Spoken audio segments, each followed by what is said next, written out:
வருகிற நாட்களில் ஒரு உயர்வை நாங்கள் கண்டுகொண்டோம் என்று சொல்லத்தக்கதாய் கர்த்தர் அப்படியா எங்களுக்குள்ளாய் உம்முடைய வார்த்தைகள் கிரியை செய்யும்படியா நாங்கள் ஜெபிக்கிறோம். இதை பார்த்து கொண்டிருக்கிற பிள்ளைகளோடும் கர்த்தர் கூட இருந்து ஆண்டவரே எங்களோடு இணைந்து ஐயா இந்த வேத படிப்பை ஆண்டவரே அவர்களும் ஏற்றுக்கொண்டு நடக்க கர்த்தர் உதவி செய்யுங்க. கர்த்தர் தாமே தொடக்கத்திலிருந்து முடிவு வரைக்கும் ஆவியானவர் ஆளுகை செய்து ஆட்கொண்டு நடத்தும்படியா இயேசுவின் நாமத்தில் ஜெபித்து நிற்கிறோம் ஜீவனுள்ள நல்ல பிதாவே. ஆமென், ஆமென், ஆமென். எல்லாரும் அமர்ந்து கொள்வோம். அல்லேலூயா. கர்த்தர் நல்லவர். ஆமென். மீண்டும் கர்த்தருடைய கிருபையிலே நாங்கள் தேவ தயவின் ஆண்டிலே தயவினால் உயர்த்தப்படும்படியாக நாங்கள் வேத படிப்புகளிலே கர்த்தருடைய ஆலோசனைகளை நாங்கள் ஆராய்ந்து பார்த்து கொண்டு வருகிறோம். ஆமென். ஆகவே நிச்சயமாக இந்த வேத படிப்பிலே நாங்கள் பார்த்து வருகிற ஒவ்வொரு ஆலோசனைகளும் தேவ தயவினால் நாங்கள் உயர்த்தப்படுவதற்கு தடையா இருக்கிற காரியங்களை நாங்கள் பார்த்து வருகிறோம். ஆமென். ஆகவே இந்த தேவ தயவினால் நாங்கள் ஆசீர்வதிக்கப்படுவதற்கு எப்படியெல்லாம் நாங்கள் எங்களுடைய வாழ்க்கையின் நிலைகளிலே நாங்கள் தேவனுக்குள்ளா எங்களை ஒப்பு கொடுக்க வேண்டும் என்று சொல்லி ஞாயிற்றுக்கிழமைகளிலும் மற்றும் உபவாச கூடுகையிலும் எங்களுடைய வீட்டு கூடுகையிலும் இப்படியான கூடுகையிலே நாங்கள் பார்த்து வருவதோடு இப்படி வேத படிப்பிலே நாங்கள் குறிப்பாக தடை என்ன தேவனுடைய தயவினால் கர்த்தர் இந்த ஆண்டிலே பிரத்யோகமாக எங்கள் ஒவ்வொருவரையும் அவருடைய தயவு எங்களை ஆசீர்வதிக்கும், எங்களை உயர்த்தும். எங்களுடைய நிலைமைகள் எப்படிப்பட்டதா இருந்தாலும் அது முடிவு பெற்றுவிட்டது அல்லது சரிவராது அல்லது சாத்தியக்கூறே இல்லை என்ற பலவிதமான எங்களுடைய எண்ணங்களும் எங்களுடைய சிந்தனைகளும் மனுஷனுடைய ஆலோசனைகளும் சொல்லிக் கொண்டிருந்தாலும் இந்த தேவனுடைய தயவு எங்களை உயர்த்தும் என்பதை குறித்து பல காரியங்களை நாங்கள் தேவனுக்குள்ளாக படித்து வந்து கொண்டிருக்கிறோம். ஆமென். ஆகவே தேவனுடைய பிள்ளைகளாய் இந்த நாட்களிலும் நாங்கள் இதுவரைக்கும் இந்த வேத படிப்பிலே தேவனுடைய தயவின் அந்த ஆசீர்வாதத்துக்கு அல்லது அந்த உயர்வுக்கு தடையா இருப்பது நான் என்று சொல்லாதபடிக்கு கர்த்தரை சார்ந்து இயேசுவை சார்ந்து அவரை முன்னிறுத்தி அவருக்குள்ளாக எங்களுடைய பேச்சுக்களும் எங்களுடைய சிந்தனைகளும் எங்களுடைய செயல்களும் இருக்க வேண்டும் என்று சொல்லி அந்த நான் என்பதை நாங்கள் விட்டுவிட வேண்டும், அந்த சுயத்தை அழித்து விட வேண்டும் என்று சொல்லி அது தேவனுடைய தயவை நாங்கள் பெற்றுக்கொள்ள முடியாதபடிக்கு அது தடையா இருக்கிறது என்று சொல்லி நாங்கள் பார்த்தோம். அதே நேரம் அடுத்ததாக நாங்கள் பெருமை கொள்ளக்கூடாது. நாங்கள் எங்களை பெருமை கொண்டு நாங்கள் எங்களை உயர்த்தி என்னால் முடியும் என்று சொல்லி இப்படியாக எங்களை தாழ்த்தாமல் நாங்கள் இருப்போமாய் இருந்தால் கூட அங்கே தேவனுடைய தயவின் அந்த உயர்வு, தயவினால் வருகிற உயர்வு எங்களுக்கு வராது என்பதை குறித்து நாங்கள் பார்த்த இவைகளை குறித்தெல்லாம் ஆழமாக நாங்கள் படித்திருக்கிறோம். அதே போல கீழ்ப்படியாமை என்ற தேவனுடைய அந்த சத்தியங்கள் எப்படியெல்லாம் எங்களுக்கு கடந்து வருகிறதோ அதற்கு எங்களை விட்டு கொடுக்காமல் அல்லது அதற்கு கீழ்ப்படியாமல் ஒரு நிபந்தனை இல்லாமல் கேள்வி கேட்காமல் கர்த்தருடைய வார்த்தைக்கு நாங்கள் கீழ்ப்படிய வேண்டும், இதனாலே தேவனுடைய தயவு எங்களை உயர்த்தும் என்று சொல்லி நாங்கள் பல உதாரணங்கள் பல சம்பவங்கள் எல்லாம் வேதத்திலிருந்து பார்த்தோம். ஆகவே தேவனுடைய பிள்ளைகளாய் இருக்கிற நாங்கள் இப்படி தேவனுக்கேற்றவைகளை நாங்கள் சென்ற ஞாயிற்றுக்கிழமையில் நாங்கள் பார்த்தோம். தேவனுக்கேற்றவைகளை நாங்கள் தெரிந்து கொள்ளும் பொழுது கர்த்தர் எப்படியாக அவருடைய தயவினால் எங்களை ஆசீர்வதிப்பார் என்று பார்க்கிறோம். அப்படியே இப்படியாக கர்த்தருக்கேற்றவைகளை தேவனுக்கேற்றவைகளை நாங்கள் தெரிந்து கொண்டு நான் என்பதை விட்டு நாங்கள் தாழ்மைப்படுத்தி கர்த்தருடைய வார்த்தைகளுக்கு நாங்கள் கீழ்ப்படிந்து நடக்கும் பொழுது இந்த 3 சத்தியங்களை கூட நாங்கள் எடுத்துக்கொள்வோமாயிருந்தால் இந்த வேதத்திலே இருக்கிற ஒவ்வொரு காரியங்கள் ஒவ்வொரு தேவனுடைய வார்த்தைகளையும் கூட நாங்கள் உள்ளடக்கி விடலாம். ஒவ்வொன்றுக்குள்ளும் இவைகள் இந்த வார்த்தைகளின் பிரகாரம் எங்களை மாற்றிக்கொள்ளும் பொழுது கர்த்தருடைய அந்த மகிமையான அவருடைய உயர்வின் அந்த தயவினால் வருகிற ஆசீர்வாதங்களை நாங்கள் பெற்றுக்கொள்ள முடியும். ஆகவே தேவ பிள்ளைகளாய் இருக்கிற நாங்கள் எங்களுடைய மனசும் எங்களுடைய மாம்சமும் விரும்புகிறதை நாங்கள் செய்ய வேண்டும் என்று சொல்லி நாங்கள் அதற்கு எங்களை விட்டு கொடுத்து அதுதான் நான் செய்வேன் என்று சொல்லி அதை தெரிந்து கொள்ளாமல் தேவ பிள்ளைகளாய் இருக்கிற நாங்கள் தேவனுக்கேற்றவைகள் என்ன, இந்த தேவ தயவினால் உயர்த்தப்படுவதற்கு கர்த்தர் என்னத்தை விரும்புகிறார் என்று சொல்லி அவைகளை நாங்கள் தெரிவு செய்ய வேண்டும். அதைத்தான் நாங்கள் பார்த்தோம். அந்த உபாகம புஸ்தகத்திலே நாங்கள் வாசித்த வசனம் தான் நாங்கள் ஞாயிற்றுக்கிழமையிலே நாங்கள் திருப்போருக்கால் வாசிப்போம். ஏனென்றால் தேவ பிள்ளைகள் இன்றைக்கு ஆசீர்வதிக்கப்படுவதற்கு, இந்த தேவ தயவினால் நானும் நீங்களும் உயர்த்தப்படுவதற்கு, எங்களுடைய நிலைமைகள் எப்படிப்பட்டதா இருந்தாலும் கர்த்தருடைய அந்த ஆசீர்வாதமான உயர்வு எங்கள் ஒவ்வொருவருக்கும் தெரியும். எந்த இடத்திலே எந்த நிலையிலே எனக்கு நிச்சயமான ஒரு உயர்வு அது முக்கியமாய் கட்டாயமாய் எனக்கு தேவை. இது மனுஷனால் முடியாது, அல்லது எந்த ஒரு அதாவது எவ்வளவு முயற்சிகளை செய்தாலும் அதிலே ஒரு முன்னேற்றம் வராதென்று பல காரியங்கள் எங்களுக்கு சொல்லிக் கொண்டிருக்கலாம். ஆனால் கர்த்தரால் முடியாதது ஒன்றுமில்லை. அதனாலே தேவ பிள்ளைகளாய் இருக்கிற நாங்கள் கர்த்தருக்கேற்றவைகள் என்னவோ அதை நாங்கள் தெரிவு செய்ய வேண்டும். அதற்காக நாங்கள் வாசிப்போம். உபாகம புஸ்தகம் 30வது அதிகாரம் 16வது வசனத்திலிருந்து 19வது வசனம் வரைக்கும் நாங்கள் வாசிப்பது. அன்றைக்கு ஞாயிற்றுக்கிழமை வாசித்த வசனம் தான் நாங்கள் வாசிப்போம். 15லிருந்து வாசியுங்கள்.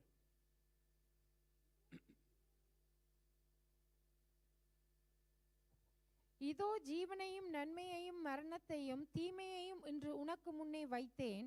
நீ பிழைத்து பெருகும்படிக்கும் நீ சுதந்தரிக்க போகிற தேசத்தில் உன் தேவனாகிய கர்த்தர் உன்னை ஆசீர்வதிக்கும் படிக்கும் நீ உன் தேவனாகிய கர்த்தரில் அன்பு கூறவும் அவர் வழிகளில் நடக்கவும் அவர் கற்பனைகளையும் கட்டளைகளையும் நியாயங்களையும் கைக்கொள்ளவும் நான் இன்று உனக்கு கற்பிக்கிறேன்.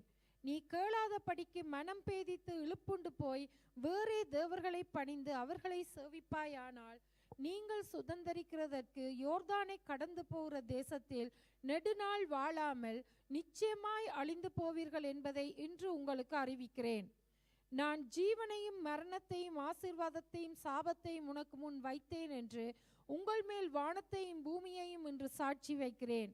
ஆகையால் நீயும் உன் சந்ததியும் பிழைக்கும்படிக்கு நீ ஜீவனை தெரிந்து கொண்டு கர்த்தர் உன் பிதாக்களாகிய ஆபிரகாமுக்கும் ஈசாக்குக்கும் யாக்கோபுக்கும் கொடுப்பேன் என்று அவர்களுக்கு ஆணையிட்டு கொடுத்த தேசத்திலே குடியிருக்கும் படிக்கு உன் தேவனாகிய கர்த்தரில் அன்பு கூர்ந்து அவர் சத்தத்திற்கு செவி கொடுத்து அவரை பற்றி கொள்வாயாக. அவரே உனக்கு ஜீவனும் தீர்க்காயுசுமானவர் என்றான். ஆமென். இங்கே மோசே இஸ்ரவேல் ஜனங்களுக்கு சொல்லுகிற ஒரு காரியம்தான் இது. இதோ அங்கே சொல்லுகிறார், ஜீவனையும் நன்மையும் மரணத்தையும் தீமையையும் என்று உனக்கு முன்னே வைத்தேன். நீ பிழைத்து பெருகும்படிக்கு நீ சுதந்தரிக்க போகிற தேசத்தில் உன் தேவனாகிய கர்த்தர் உன்னை ஆசீர்வதிக்கும்படிக்கும் நீ உன் தேவனாகிய கர்த்தர் என்ன சொல்றார் என்றால், நீ பிழைத்து பெருகும்படிக்கு நீ வாழும்படிக்கு நீ சுதந்தரிக்க போகிற தேசத்தில் உன் தேவனாகிய கர்த்தர் உன்னை ஆசீர்வதிக்கும்படிக்கும் நீ உன் தேவனாகிய கர்த்தரில் அன்பு கூறவும் அவர் வழிகளில் நடக்கவும் அவர் கற்பனைகளையும் கட்டளைகளையும் நியாயங்களையும் கைக்கொள்ளவும் நான் ஒன்று உனக்கு கற்பிக்கிறேன். ஆகவே தேவனுடைய பிள்ளைகளாக இருக்கிற இன்றைக்கும் கர்த்தர் அவருடைய தயவினால் உயர்த்தப்படும்படிக்கு இந்த வார்த்தைகளின் பிரகாரம் கர்த்தர் எங்களுக்கு இதுவரைக்கும் கற்பித்துக் கொண்டிருக்கிறார். இன்றைக்கும் கர்த்தர் எங்களை ஆசீர்வதிக்கும்படியாக, எங்களை உயர்த்தும்படியாய், எங்களுடைய வாழ்க்கைகள் பிழைக்கும்படியாய் வாழத்தக்கதாக கர்த்தர் எங்களுக்கு ஆலோசனைகளை கற்றுத்தருகிறார், கற்றுத்தர போகிறார். ஆமென். இந்த வார்த்தைகளை என்ன செய்ய வேண்டாம் என்று இதில் சொல்லுகிறார் என்றால், நீ கேளாதபடிக்கு மனம் பேதித்து இழுப்புண்டு போய் வேற தேவர்களை பணிந்து அவர்களை சேவிப்பாயானால். இன்றைக்கு சொல்லுகிற ஆண்டவருடைய வார்த்தைகளை நாங்கள் கேட்காமல் மனம் பேதலித்து நாங்கள் இல்லை, இப்படி இல்லை, எங்களுக்கு இதெல்லாம் சரிவராது, இது எவ்வளவோ முயற்சி செய்திருக்கிறோம், ஆனாலும் இது எங்களுக்கு சரியா வரவில்லை என்று பல விதங்களிலே மனம் பல காரியங்களை பல சூழ்நிலைகளை வைத்து நீங்கள் மனம் பேதித்து இழுப்புண்டு போகாமல், அல்லது வேற காரியங்களுக்குள்ளாக வேற ஏதாவது ஒரு முயற்சி பண்ணலாம் என்று சொல்லி அப்படியாக கூட நாங்கள் போகாதபடிக்கு தேவ பிள்ளைகளாய் இருக்கிற நானும் நீங்களும் எதை நாங்கள் தெரிந்து கொள்ள வேண்டும், எதை தேவனுக்குள்ளாக எங்களை ஒப்புக் கொடுக்க வேண்டும், எப்படி ஒப்புக் கொடுக்க வேண்டும் என்று சொல்லுகிற ஒரு சம்பவம், ஒரு ஆலோசனை இதிலே சொல்லப்பட்டது.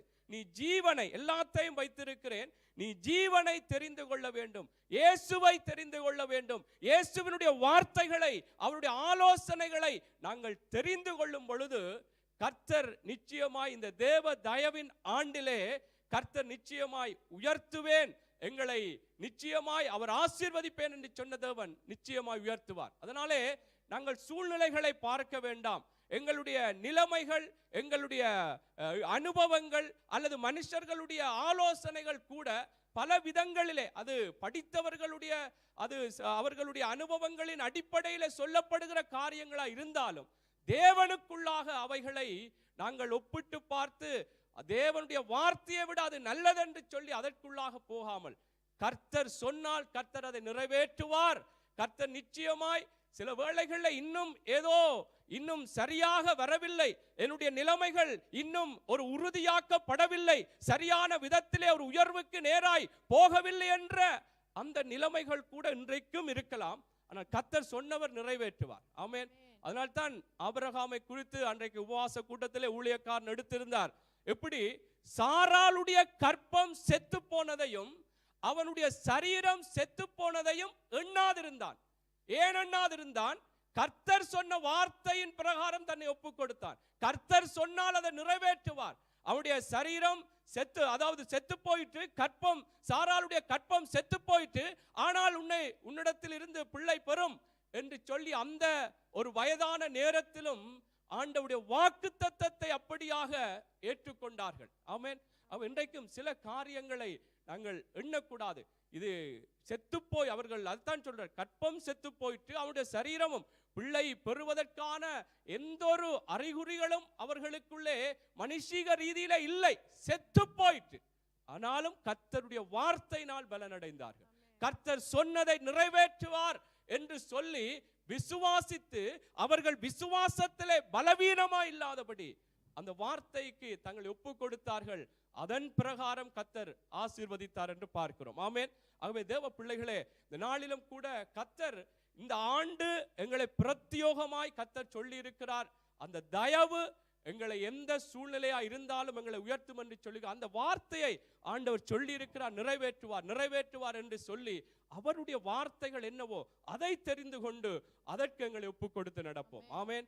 அல்லேலூயா. கர்த்தர் நிச்சயமாய் இன்றைக்கும் ஆண்டவர் பேச போற அல்லது இன்றைக்கு நாங்கள் வேத படிப்பிலே கற்றுக்கொள்ள போற காரியங்களும் எங்களுக்குள்ளே ஒரு உயர்வுக்குள்ளாக நடத்தும். ஆமென்.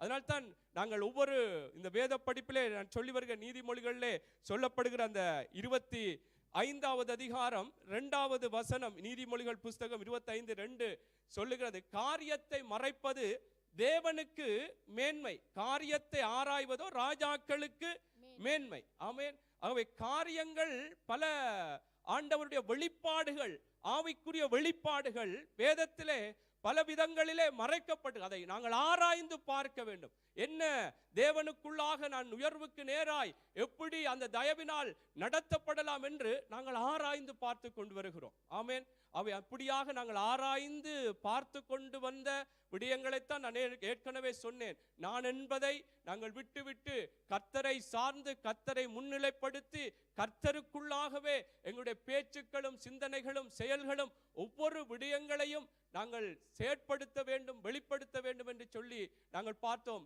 தாழ்மையை குறித்து பார்த்தோம். பெருமை கொள்ளக்கூடாது. நாங்கள் எப்பொழுதுமே கர்த்தருக்கு முன்பாக நாங்கள் தாழ்த்தும் பொழுது, கர்த்தருக்கு முன்பாக நீங்கள் தாழ்மைப்பா இருக்கும் பொழுது எப்படி அவர் உங்களை உயர்த்துவார் என்று சொல்லி எங்கெங்கெல்லாம் நாங்கள் தாழ்மை உள்ளவர்களாய் ஒரு தாழ்வின் அந்த பணிவின் பேச்சுக்களும் எங்களுடைய செயல்களும் வீட்டிலே இருந்து, வேலையிடங்கள் இருந்து, எல்லா இடங்களும் இப்படி இந்த தாழ்மைக்குரிய விடயங்களை வெளிப்படுத்த வேண்டும் என்று சொல்லி நாங்கள் பார்த்தோம். கீழ்ப்படிவை குறித்து நாங்கள் பார்த்தோம். இன்றைக்கு இந்த தேவ தயவினால் நானும் நீங்களும் உயர்த்தப்படுவதற்கு தடையா இருக்கிற காரியம் பொறாமை. ஆமென். பொறாமை. எத்தனை பேருக்கு பொறாமை இருக்குது என்று கேட்டால் இப்ப இல்ல, எல்லாரும் இல்லையான்னு சொல்லுவீங்க. ஆனா எல்லாருக்குள்ளேயுமே இருக்குது இல்லையா? அது சின்ன பிள்ளைகளுக்குள்ளேயே இருக்குது. ஆனா அந்த சுபாவம் தேவனுக்கு விரோதமான அல்லது தேவனுடைய தயவினால் வருகிற உயர்வுக்கு தடையா இருக்கிற ஒரு விடயமாக இருக்கிறது பொறாமை. ஆமென். பொறாமையை குறித்து அதற்குரிய ஒரு வரவிலக்கணத்தை சொல்லுங்கள் என்று சொன்னால் பலர் பல விதங்களிலே சொல்லுவீர்கள். பொறாமை என்று சொன்னால் எப்படியெல்லாம் இந்த பொறாமைக்குரிய நடைகள் அல்லது அதனுடைய செயற்பாடுகளை வைத்து நாங்கள் பல விதங்களிலே பல வரவிலக்கணம் அதற்குரிய ஒரு விளக்கத்தை சொல்லலாம். நாங்கள் உதாரணமாக எடுத்துக்கொள்வோமா இருந்தால், அதாவது மற்றவர்களுடைய ஆசீர்வாதங்கள், மற்றவர்கள் ஆசீர்வாதமாய் இருக்கிறதை அல்லது மற்றவர்களுடைய ஒரு திறமைகள், மற்றவர்களுடைய ஒரு நல்ல நிலைமைகளை பார்த்து அல்லது அவர்கள் சந்தோஷமாய் இருக்கிறார்கள், அவர்கள் சமாதானமாய் இருக்கிறார்கள் என்பதை பார்த்து நான் அதிலே ஒரு சந்தோஷப்படாமல், அதிலே அதை நான் ஒரு சந்தோஷமாய் ஏற்றுக்கொள்ளாமல் அதற்கு விரோதமாய் எனக்கு இந்த சந்தோஷம் இல்லையே, எனக்கு இந்த அந்தஸ்து இல்லையே, எனக்கு இந்த திறமை இல்லையே, எனக்கு இந்த இப்படியான நல்லொரு குடும்பம் இல்லையே என்று சொல்லி அதை ஏற்றுக்கொள்ளாதபடிக்கு அவர்களுக்கு எதிராக செயற்படுகிற ஒரு விடயமாக இருக்கிறது பொறாமை. இந்த பொறாமையை குறித்து நீங்கள் எல்லாருமே ஒவ்வொரு நான் சொன்ன விடயங்களை வைத்து பார்க்கும் பொழுது, எனக்குள்ளே இந்த திறமை இல்லை அல்லது எனக்குள்ளே இந்த படிப்பில்லை, எனக்கு இப்படியான ஒரு வசதி இல்லையே, இவருக்கு இருக்கிறது என்று சொல்லி அது எனக்கு இல்லாதது அவனுக்கும் இருக்கக்கூடாது, மற்றவருக்கும் இருக்கக்கூடாது என்று சொல்லி நாங்கள் அதாவது நினைக்கிறது மாத்திரமல்ல எதிராக கூட செயற்படுவோம். இதுதான் இந்த பொறாமையினுடைய காரியம். எதிராக சில வேளைகளிலே நாங்கள் செயற்பாடுகளை காட்டாவிட்டாலும் நாங்கள் வார்த்தைகளாலோ சிந்தனைகளாலோ நாங்கள் உள்ளாக கூட பல விதங்களிலே அந்த சிந்தனைகளை நாங்கள் சிந்தித்திருப்போம். ஏன் எனக்கு இந்த திறமை இல்லை, ஏன் எனக்கு இப்படி ஒரு படிப்பிலே ஒரு உயர்வில்லை, அவனுக்கெல்லாம் இப்படி இருக்குதே என்று இப்படி நினைத்து நாங்கள் என்ன செய்கிறோம் என்றால், அதை எனக்கில்லை அவனுக்கும் இருக்கக்கூடாது என்று அப்படியாக எங்களுக்குள்ளே வருகிற ஒரு சுபாவம் தான் இந்த பொறாமையா இருக்குது. பல விதங்களிலே சொல்லலாம். அந்த பொறாமையை குறித்து பல காரியங்கள் எனக்கு இல்லாதது அல்லது என்னை விட இன்னொருவரை உயர்த்தி பேசும் பொழுது, என்னை விட இன்னொருவரை மேலாக எனக்கு பக்கத்தில் இருக்கிறவர்கள் அங்கே நினைத்து செயற்படும் பொழுது அல்லது காரியங்களை செயற்படுத்தும் பொழுது, என்னை விட இப்படி அவருக்கு செய்கிறார் என்று சொல்லி அதிலே ஒரு சந்தோஷப்படாமல் பொறாமை, அதாவது இல்ல இப்படி செய்கிறார், இப்ப இவருக்கு எதிராக யார் என்னை பார்க்கிலும் எனக்கு பக்கத்தில் இருக்கிறவரை மேன்மையாய் நினைத்து அல்லது அவருக்கு ஒரு உயர்வை கொடுத்து அல்லது அவரை மேன்மையாய் கதைத்து பேசுகிறவரை எதிராக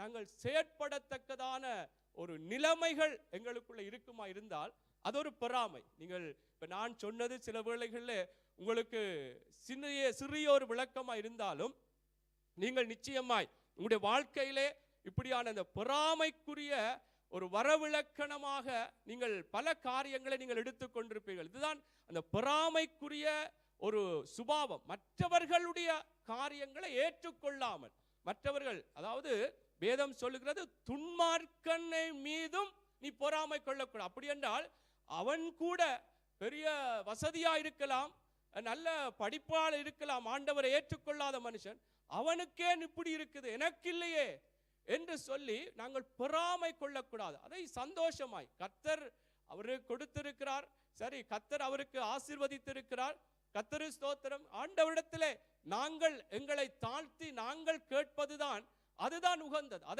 அதை விட்டு நாங்கள் மற்றவர்கள் ஏன் எனக்கில்லை இவனுக்கெல்லாம் கிடைத்திருக்கிறது, இவரெல்லாம் இப்படி காரியங்களை கர்த்தர் கொடுத்து பயன்படுத்துகிறாரே, இப்படியாக இன்றைக்கு பல விதங்களிலே இந்த பொறாமை, இது சில வேளைகள் இதற்குரிய வரவிலக்கணம் தெரியாமலே இன்றைக்கு நாங்கள் சில காரியங்களிலே ஒரு பொறாமை கொண்டவர்களாக எரிச்சல் உள்ளவர்களாக கூட இன்றைக்கு காணப்பட்டு கொண்டிருக்கலாம். தேவ பிள்ளைகளே, இந்த இப்படியான சுபாவம், இப்படியான நினைவு எங்களுடைய தேவன் தயவினால் உயர்த்தப்படுவதற்கு, மற்றவனை பார்த்த எனக்கு இல்லை அவனுக்கு இருக்கக்கூடாது என்று அப்படி நினைக்கிற அந்த நினைப்பு எங்களுக்குள்ள இருக்கக்கூடாது. நாங்கள் நினைக்கிறது மாத்திரமல்ல, சிலர் அவனுக்கு இல்லை எனக்கு இல்லை அவனுக்கு இருக்கிறது, அதனாலே எப்படியாவது அவருக்கு ஏதாவது ஒரு காரியத்தை செய்து நான் அவருடைய காரியத்திலே ஒரு தாழ்வு நிலைக்குள்ளே கொண்டு போக வேண்டும், அவருக்கு ஒரு வெட்கத்தை உண்டு பண்ண வேண்டும் என்று பல விதங்களிலே கூட அநேகர் செயற்பட்டிருக்கிறதை நாங்கள் வேதத்திலே பார்க்க. நான் இப்பொழுது சொல்லும் பொழுது சில வேளைகள் விளக்கம் இல்லாமல் இருந்தாலும் நான் சில சம்பவங்களை உங்களுக்கு சொல்லும் பொழுது எப்படி அவர்கள் பொறாமை கொண்டு அங்கே செயற்பட்டார்கள், அந்த பொறாமைக்குரிய எப்படியான ஒரு ஒரு ஒரு சுபாவம் உடையவர்களாக இருந்தார்கள் என்பதை நிச்சயமாய் இன்னும் அறிந்து கொள்வீர்கள். ஆமென். இதை விட இன்னும் ஒரு காரியம், பொறாமைக்குரிய காரியம், எனக்கு இல்லாதது மற்றவனுக்கும் இல்லாமல் இருக்கும் பொழுது அதிலே ஒரு சந்தோஷம் படுகிறது, அதுவும் பொறாமைதான். எனக்கு நான் ஒரு வேலையை தேடி போகிறேன், அந்த வேலை இன்னொருவர் தேடி போகிறார், எனக்கு வேலை இல்லை என்று சொல்லிவிட்டார்கள். அதே நேரம் மற்றவனுக்கு வேலை இருக்கென்று சொல்லி அதிலே கூட பொறாமை இருக்கென்று சொன்னால் எனக்கு இல்லாத அவனுக்கு வந்து விட்டதே என்று சொல்லி பொறாமை கொள்கிறோம். அதே நேரம் அவருக்கும் வேலை இல்லை என்று சொல்லும் பொழுது அதிலே நாங்கள் சந்தோஷப்படுறோம், எனக்கு இல்லை அவனுக்கும் வரவில்லை, சந்தோஷப்படுகிறோம், அது பொறாமை. ஆமென். ஆகவே தேவ பிள்ளைகளை, இப்படி இன்னைக்கு பொறாமை என்றால் நாங்கள் என்ன என்று சொல்லி சில வேளைகளில் எங்களுக்குள்ளாக அந்த அந்த அதாவது அதற்குரிய ஒரு வரவிலக்கணம் தெரியாமல் இன்றைக்கு இது எங்களுடைய சுபாவம் அல்லது மனுஷீகம் என்று சொல்லி நாங்கள் சொல்லலாம். ஆனால் தேவ பிள்ளைகளை, இதை கர்த்தர் வெறுக்கிறார். இந்த தயவினால் நானும் நீங்களும் உயர்த்தப்படுவதற்கு இப்படியான பொறாமை உள்ள ஒரு சுபாவம், ஒரு எண்ணம், ஒரு சிந்தை எங்களுக்குள்ளே இருக்கக்கூடாது. ஆமென். உலகத்திலே ஒரு பழமொழி சொல்வார்கள், உங்களுக்கு தெரியும் என்று நினைக்கிறேன், சிலருக்கு பழைய பழமொழிதான். அதாவது ஆமை புகுந்த வீடும் அமீனா புகுந்த வீடும் உருப்படாதென்று. எத்தனை பேர் அறிந்தீர்களோ தெரியாது. ஆமை புகுந்த வீடும் டேஸ் யோசிக்கிறாரு, என்ன புதுசா சொல்றாரு. ஆமை புகுந்த வீடும் அமீனா புகுந்த வீடும் உருப்படாது என்று சொல்லி, அதாவது ஆமையை முன்னோர்கள் அது ஆமை என்று சொன்னால் எழுத்தின்படி அந்த ஆமையை சொல்லுகிறார்கள், வீட்டிலே புகுந்தால் அந்த வீடு ஆசீர்வதிக்கப்படாது.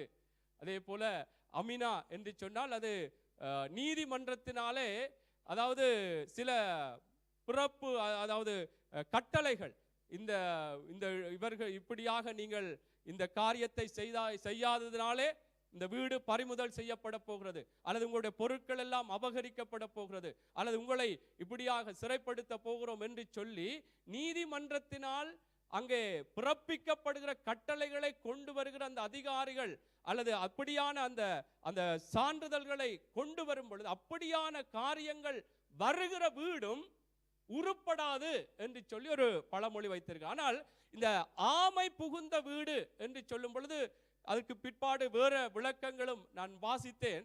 எப்படி என்று சொன்னால், அந்த ஆமை என்பதற்கு கல்லாமை, இயலாமை, முயலாமை. அதாவது கல்லாமை என்று சொன்னால் கல்வி கற்பதற்கு அல்லது கல்வியிலே கற்று ஒரு தேர்ச்சி அடைந்து அதிலே ஒரு முன்னேற்றத்தை காண்பதற்கு ஒரு, அதாவது முயற்சி செய்யாமல் இருக்கிற அந்த வீடும் உருப்படாதான். 3 சொல்லுகிறார். அடுத்தது இயலாமை, என்னால முடியாது, எல்லாம் சரி வராது, எல்லாத்துக்குமே முடியாது என்று சொல்லி அப்படி இருக்கிற வீடும், முயலாமல் எதற்கும் ஒரு முயற்சி செய்யாமல் இருக்கிற வீடும் அங்கே உருப்படாது என்று சொல்லப்படுகிறது. சரி, நான் ஏன் இதை சொன்னால், ஆம புகுந்த வீடும் அமினா புகுந்த வீடும் உருப்படாது என்று இது பழமொழி உலகத்திலே சொல்லப்படுகிறார்.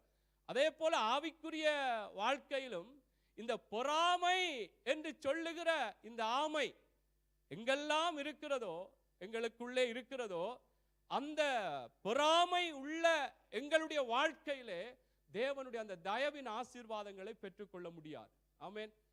அது பழைய, அதாவது எங்களுடைய உலகத்திலே முன்னோர்கள் வைத்த பழமொழியின் சில கருத்துக்களின் அவர்களுடைய சொல்லின்படி சில காரியங்கள் இருக்கலாம். நாங்கள் ஆவிக்குரிய ரீதியிலே நான் சொல்லுகிற விடயம் என்னென்றால், எனக்கும் சரி உங்களுக்கும் சரி ஒரு பொறாமை என்று சொல்லுகிற இந்த ஆமை எனக்குள்ளாக உங்களுக்குள்ளாக இருக்குமா இருந்தால், இதனாலே நாங்கள் தேவனாலே உயர்த்தப்பட முடியாது. ஏனென்றால் இந்த பொறாமை என்பது தேவனுக்கு விரோதமான ஒரு செயற்பாடு, ஒரு சுபாவம். நாங்கள் ஆண்டவர் வேதத்திலேயே எழுதி வைத்திருக்கிறார், துன்மார்க்கர் மேலே பொறாமை கொள்ளாது அப்படின்னா பாருங்கள். அப்ப ஆண்டவருடைய பிள்ளைகள், விசுவாச பிள்ளைகள், நாங்கள் ஒன்று கூடி வரும் பொழுது நாங்கள் யாரையும் பார்த்து, என்னை விட நிச்சயமாய் பலர் பல விதங்களிலே உயர்வான நிலைகளில் இருக்கலாம், ஆனால் அவர்களை பார்த்து எனக்கு இல்லையே, ஏன் இவருக்கு இப்படி, இவருக்கு இருக்கிறதே என்று சொல்லி இப்படியாக எங்களுடைய நினைவின் படி செயற்படுவதும், சில வேளைகளை அப்படியாக நாங்கள் பார்க்கும் பொழுது அவருக்கு எதிராக எப்படியெல்லாம் நாங்கள் சில வேளைகளை பேசிவிடும். எங்களுடைய பேச்சுக்கள் கூட அதிலே சந்தோஷப்படவில்லை. அவன் நல்லா இருக்கிறான், நல்ல படித்தவனா இருக்கிறான், நல்ல தாளந்துள்ளவனா இருக்கிறான், நல்லபடியாய் ஒரு சந்தோஷமா இருக்கிறான் என்று தெரியுது. ஆனால் அதை அவரோடு நான் சேர்ந்து பகிர்ந்து கொள்ள, நல்லா இருக்குது, சந்தோஷமா இருக்குது, நல்லபடியாக நீங்கள் இருக்கிறீங்கள், உங்களுடைய காரியங்கள் கர்த்தர் நல்லபடியாக ஆசீர்வதிக்கிறார் என்று சொல்லாமல் அதற்கு எதிராக பேசுகிறதை கூட நாங்கள் பார்க்கிறோம். அதை ஒரு அவமதித்து அதை சரியான முறையிலே ஒரு உற்சாகப்படுத்தி பேசாதபடிக்கு அந்த பேசுகிற பேச்சிலேயே தெரியும், இவர் என்னுடைய ஒரு உயர்விலே, என்னுடைய இந்த வளர்ச்சியிலே இவருக்கு விருப்பம் இல்லை என்பதை தெரியும். இதுதான் பொறாமை. ஆகவே தேவ பிள்ளைகளை, இந்த பொறாமை என்பது எங்களுக்குள்ள இருக்குமா இருந்தால் நாங்கள் தேவனுடைய தயவினால் நாங்கள் உயர்த்தப்படுவதற்கு அது தடையாக இருக்கிறது. சரி, சில வார்த்தைகளை சொல்லுகிறேன். சரி, பொறாமை கர்த்தரு பிரியமில்லை என்று சொல்லுகிறீர்கள், வசனம் எங்கே என்று சொல்லி நீங்கள் ஆவலோடு எதிர்பார்த்து கொண்டிருக்கலாம். வாசிப்போம். நீதிமொழிகள் புஸ்தகம் 14வது அதிகாரம் 30வது வசனத்தை நாங்கள் வாசிக்கலாம். சொஸ்த மனம் உடலுக்கு ஜீவன், பொறாமையோ எலும்புருக்கி. சொஸ்த மனம் உடலுக்கு ஜீவன், பொறாமையோ எலும்புருக்கி. ஆமென். பொறாமை என்னவாம்? உடலுக்கு ஆரோக்கியம் என்று சொல்லப்படுகிறதா? இல்லை. அல்லது எங்களுக்கு ஒரு பொறாமை உள்ளது ஒரு சமாதானமா இருக்கும் என்று சொல்லப்படுகிறதா? இல்லை. அது ஒரு எலும்புருக்கி, அது ஒரு வியாதியாக இருக்கிறது என்பதைத்தான் அங்கே வேதம் வெளிப்படுத்துகிறது. அவை பொறாமை உள்ளவர்களுக்கு நிச்சயமாய் சமாதானம் இருக்காது. எப்படியாவது அங்கே ஒரு நிம்மதி இல்லாமல், எப்படி எனக்கு எனக்கு எனக்கு இல்லாதது, எனக்கு சந்தோஷம் இல்லை, சமாதானம் இல்லை, எனக்கு இந்த படிப்பில்லை, எனக்கு இந்த ஐஸ்வர்யம் இல்லை, எனக்கு இந்த செல்வாக்கு இல்லை, எனக்கு இந்த பதவி இல்லை, எனக்கு இந்த இப்படியான ஒரு ஆசீர்வாதமான நல்ல நிலைமைகள் உள்ள இவனுக்கும் வரக்கூடாது என்று எங்களுக்குள்ளேயே ஒரு நிம்மதி இல்லாமல், ஒரு சமாதானம் இல்லாமல் தேவனுடைய பிள்ளைகளை எப்படியாவது அவனும் கீழே போக வேண்டும், என்ன எனக்கு இல்லாத இவனுக்கும் இருக்க, இவனும் இப்படி கீழே போனாத்தான் சந்தோஷம். அது பொறாமை, அது ஒரு எலும்புருக்கி. அப்ப பொறாமை உள்ளவர்களுக்கு என்ன சொல்றது? நிம்மதி இல்லை. அது ஒரு எலும்புருக்கி. அது ஒரு உடலுக்கு அல்லது எங்களுடைய வாழ்க்கைக்கு ஒரு ஆரோக்கியமாக சமாதானமாக இருக்காது. அடுத்த வசனம் இன்னொன்றை வாசிப்போம். நீதிமொழிகள் புஸ்தகம் 27:4வது வசனத்தை வாசிப்போம். இதெல்லாம் பொறாமை எங்களுக்குள்ள இருக்கக்கூடாது என்று சொல்வதற்கான ஆதாரமாக நான் சொல்லுகிற வசனம். நீதிமொழிகள் வாசியுங்கள். உக்கிரம் கொடுமை உள்ளது, கோபம் நிஷ்டூரம் உள்ளது, பொறாமையோ வென்றால் அதற்கு முன்னிற்கத்தக்கவன் யார்? பொறாமையோ என்றால் என்னவாம்? அதற்கு முன்னிற்கத்தக்கவன் யார்? வேதத்தில் நாங்கள் பார்க்கிறோம், பெருமை உள்ளவனுக்கு கர்த்தர் எதிர்த்து நிற்கிறார். இங்கே பொறாமை உள்ளவனுக்கு முன்பாக நிற்கிறவன் யார்? பொறாமை யாருக்குள்ள இருக்குமோ அவர்களுக்கு முன்பாக நிச்சயமாய் அவர்கள் நிற்க முடியாதபடிக்கு அவர்கள் எப்படியாவது ஏதாவது ஒரு பேச்சுக்கள் மூலமோ செயல்கள் மூலமோ எப்படியாவது எங்களை மனதை உடைக்க வேண்டும். இவர் சந்தோஷமா இருக்கக்கூடாது, இவன் நிலைமையிலே எனக்கு இல்லை, இவனுக்கு இப்படி இருக்கிறது, அதனாலே இவனுக்கும் இருக்கக்கூடாது என்று சொல்லி அந்த பொறாமை உள்ளவர்களுடைய செயற்பாடுகள் நீங்கள் அநேகர் சில வேளைகளை அனுபவித்திருக்கலாம். எப்படி ஒரு பொறாமையினாலே உங்களுக்கு எதிராக எப்படி சில மனிதர்களுடைய செயற்பாடுகள் இருந்திருக்கும். ஆனால் நீங்கள் நல்லதைத்தான் செய்திருப்பீர்கள், நல்ல முறையாகத்தான் உங்களுடைய வாழ்க்கை நிலைகளிலே உங்களுடைய காரியங்களை கொண்டு போய் கொண்டிருப்பீர்கள். ஆனால் அந்த பொறாமை உள்ளவர்கள் எப்படியாவது அந்த நீங்கள் செய்கிற நல்ல காரியம் அல்லது உங்களுக்குள்ளே இருக்கிற நல்ல காரியத்துக்கு எதிராக அவர்கள் அதை ஒரு ஒரு என்ன சொல்வது, ஒரு உற்சாகப்படுத்தி அதை நல்லதாக பேசாமல் எப்படியாவது அதில் ஒரு ஒரு பிழை பிடித்து குற்றம் பிடித்து ஏதாவது ஒரு குறைகளை கதைத்து கொண்டிருப்பார்கள். அப்ப இப்படிப்பட்டவர்களுக்கு முன்பாக நிற்கத்தக்கவன் யார்? அது சில வேளைகளிலே நாங்கள் சபையிலே அல்லது சபையிலே நாங்கள் யோசிக்கலாம், வீட்டிலே கூட இருக்கு, சகோதரங்களுக்குள்ளேயே இருக்கிறது என்றான் வேதம் சொல்லுகிறது. இப்ப கணவன் அல்லது கணவன் நல்லதா இருந்தால் மனைவிக்கு சில வேளை பொறாமை இருக்கும். எப்படி அவருடைய பேச்சுக்கள் மூலமாய் தெரியும். அது வாழ்க்கையின் பல நிலைகளிலே, அது ஒவ்வொரு ஆவிக்குரிய ரீதியிலே நல்ல உயர்வாகவோ என்னென்ன காரியங்களிலே ஒரு நல்லதாய் மற்றவர்கள் பேசும் பொழுது அங்கே கணவனை குறித்து உயர்வாய் அல்லது மனைவியை குறித்து உயர்வாய் பேசும் பொழுது கணவனுக்கு அங்கே பொறாமை. என்ன இப்படி பேசப்படுகிறது என்று சொல்லி அங்கே எப்படியாக அந்த பொறாமைக்குரிய சுபாவத்தின் அந்த வெளிப்பாடாக எங்களுடைய பேச்சுக்கள் வெளிவருகிறது என்பதை நாங்கள் ஒவ்வொருவரும் அறிவோம். இது நான் சொல்லும் பொழுது இது ஒரு பொதுவாக சொல்லினாலும் நாங்கள் ஒவ்வொருவரும் எங்களுடைய வாழ்க்கையில எப்படி இந்த பொறாமையின் அந்த வெளிப்பாடு எங்களுக்குள்ள இருந்திருக்கிறது. மற்றவர்கள் எப்படியாக ஒரு நல்ல நிலைமையில் இருக்கும் பொழுது அவர்களை பார்த்து எப்படி நாங்கள் அணுகிறோம், எப்படி அதிலே ஒரு சந்தோஷப்படுகிறோம், ஏற்றுக்கொள்ளுகிறோம். இந்த விடயத்திலே நாங்கள் மிகவும் கவனமாக இருக்கோம். பொறாமை கூடாது. மற்றவர்கள் நல்லா இருக்கட்டும், கர்த்தர் ஆசீர்வதிக்கணும், சந்தோஷப்பட்டு ஆண்டவரே எனக்கும் இதை தருவீர் என்று சொல்லி இதுதான் தயவு. நாங்கள் பொறாமை கொள்ளக்கூடாது, எரிச்சல் கொள்ளக்கூடாது. எனக்கு அவனுக்கு இல்லை, அவனுக்கு எனக்கு இல்லாத அவனுக்கு இருக்கிறதே என்று சொல்லி அப்படி ஒரு ஒரு எண்ணம் எங்களுக்குள்ள இருக்கக்கூடாது. அல்லது எனக்கு இல்லாத அவனுக்கும் இல்லை அதனாலே சந்தோஷம், அது பொறாமை தான். அப்படியும் இருக்கக்கூடாது. ஆமென். சரி, அடுத்த வாசிப்போம். கலாத்தியர் புஸ்தகம் 5வது அதிகாரம் 21வது வசனம். பொறாமை எங்களுக்குள்ளே இருக்கக்கூடாது.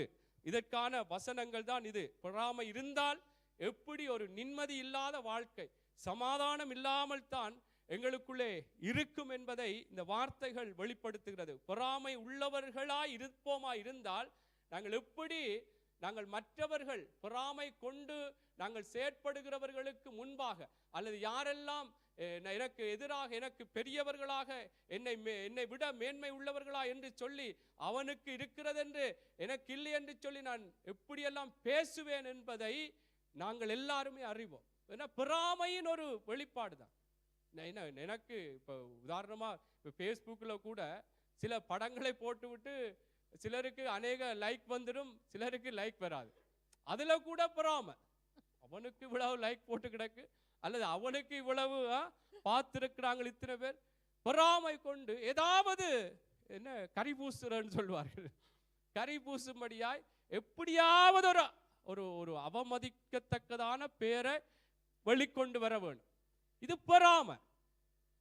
இதுதான் தேவனுடைய பிள்ளைகளே, இந்த பொறாமை உள்ளவர்களுக்கு முன்பாக நிற்கத்தக்கவன். அப்படி பொறாமை உள்ளவன் நின்றால் நிச்சயமாய் பல விதங்களில் அவனுடைய செயற்பாடு இருக்கும். இதனாலே எங்களுக்கு தெரியும், நல்லதா இருந்திருப்பார், நல்ல நண்பர்களா இருந்திருப்பார்கள்.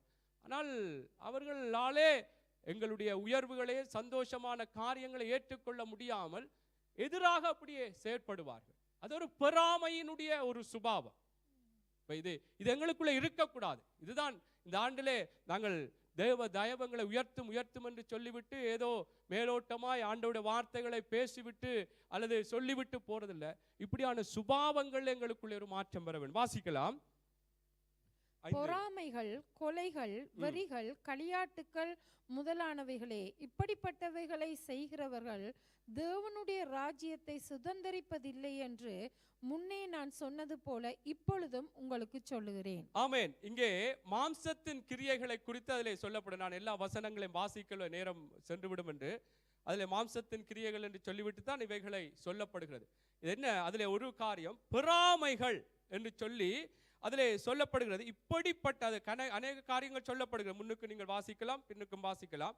இப்படிப்பட்டவைகளை செய்கிறவர்கள் தேவனுடைய ராஜ்யத்தை சுதந்தரிப்பதில்லை என்று முன்னே நான் சொன்னது போல இப்பொழுது. அப்ப தேவனுடைய ராஜ்யம், தேவனுடைய அந்த பரலோக ராஜ்யத்தை, நித்திய ஜீவனை பொறாமை உள்ளவர்கள் சுதந்தரிக்க மாட்டார்கள் என்பது அது கடைசியான கட்டமா இருந்தாலும், பரலோக ராஜ்யத்துக்குரிய தேவ ராஜ்யத்துக்குரிய ஆசீர்வாதமான இந்த தயவு, அந்த தயவினால் வருகிற உயர்வையும் நாங்கள் சுதந்தரிக்க முடியாது.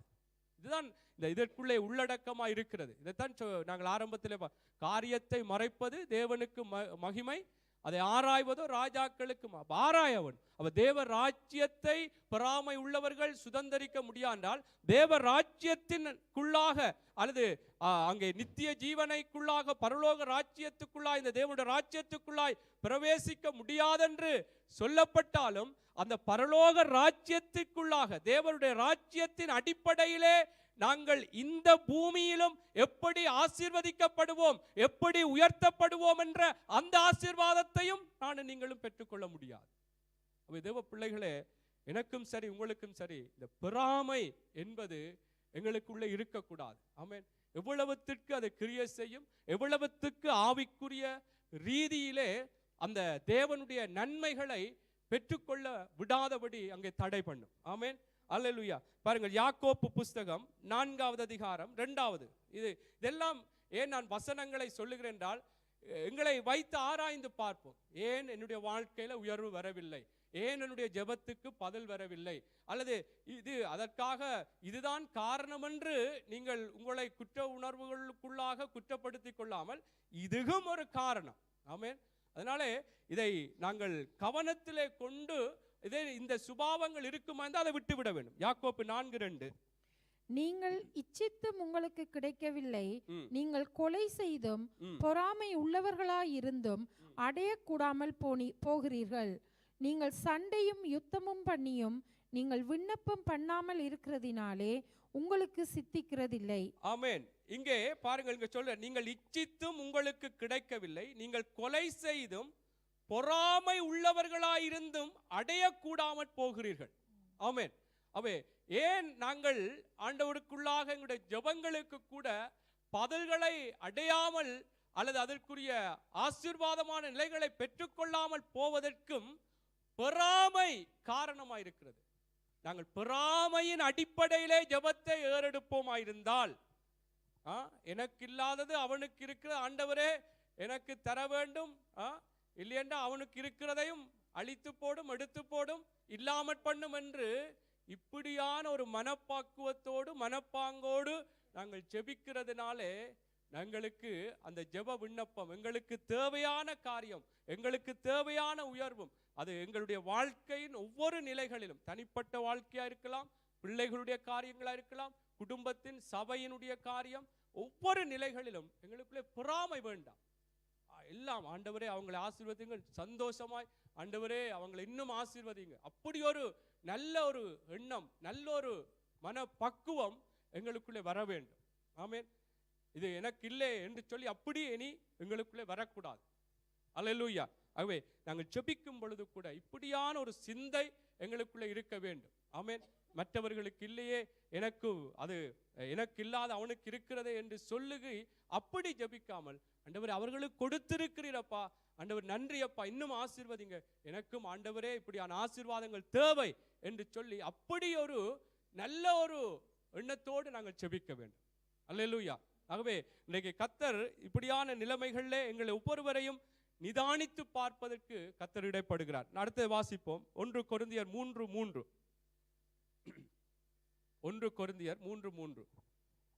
பொறாமையும் வாக்குவாதமும் பேதகங்களும் உங்களுக்குள் இருக்கிறபடியால் நீங்கள் மாமிசத்திற்குரியவர்களாயிருந்து மனுஷ மார்க்கமாய் நடக்கிறீர்கள் அல்லவா. ஆமென். அப்ப பொறாமை என்ன அங்கே சொல்லப்படுகிறது? பொறாமையும் வாக்குவாதமும் பேதகங்களும் உங்களுக்கு இருக்கிறபடியால் நீங்கள் யாராம்? மாம்சத்துக்குரியவர்கள். அப்ப நாங்கள் ஆவிக்குரியவர்கள் என்றுதான் நாங்கள் எங்களை அடையாளப்படுத்துகிறோம். யார்? நாங்கள் ஆவிக்குரியவர்கள். ஆவிக்குரியவர்கள் ஆவிக்குரியவைகளை தான் நாங்கள் அதன்படிதான் நடக்க வேண்டும். மாம்சத்துக்குரியவர்கள், மாம்சம் தேவனுக்கு மாம்சம் என்ன? இது தேவனுக்கு விரோதமான பகை.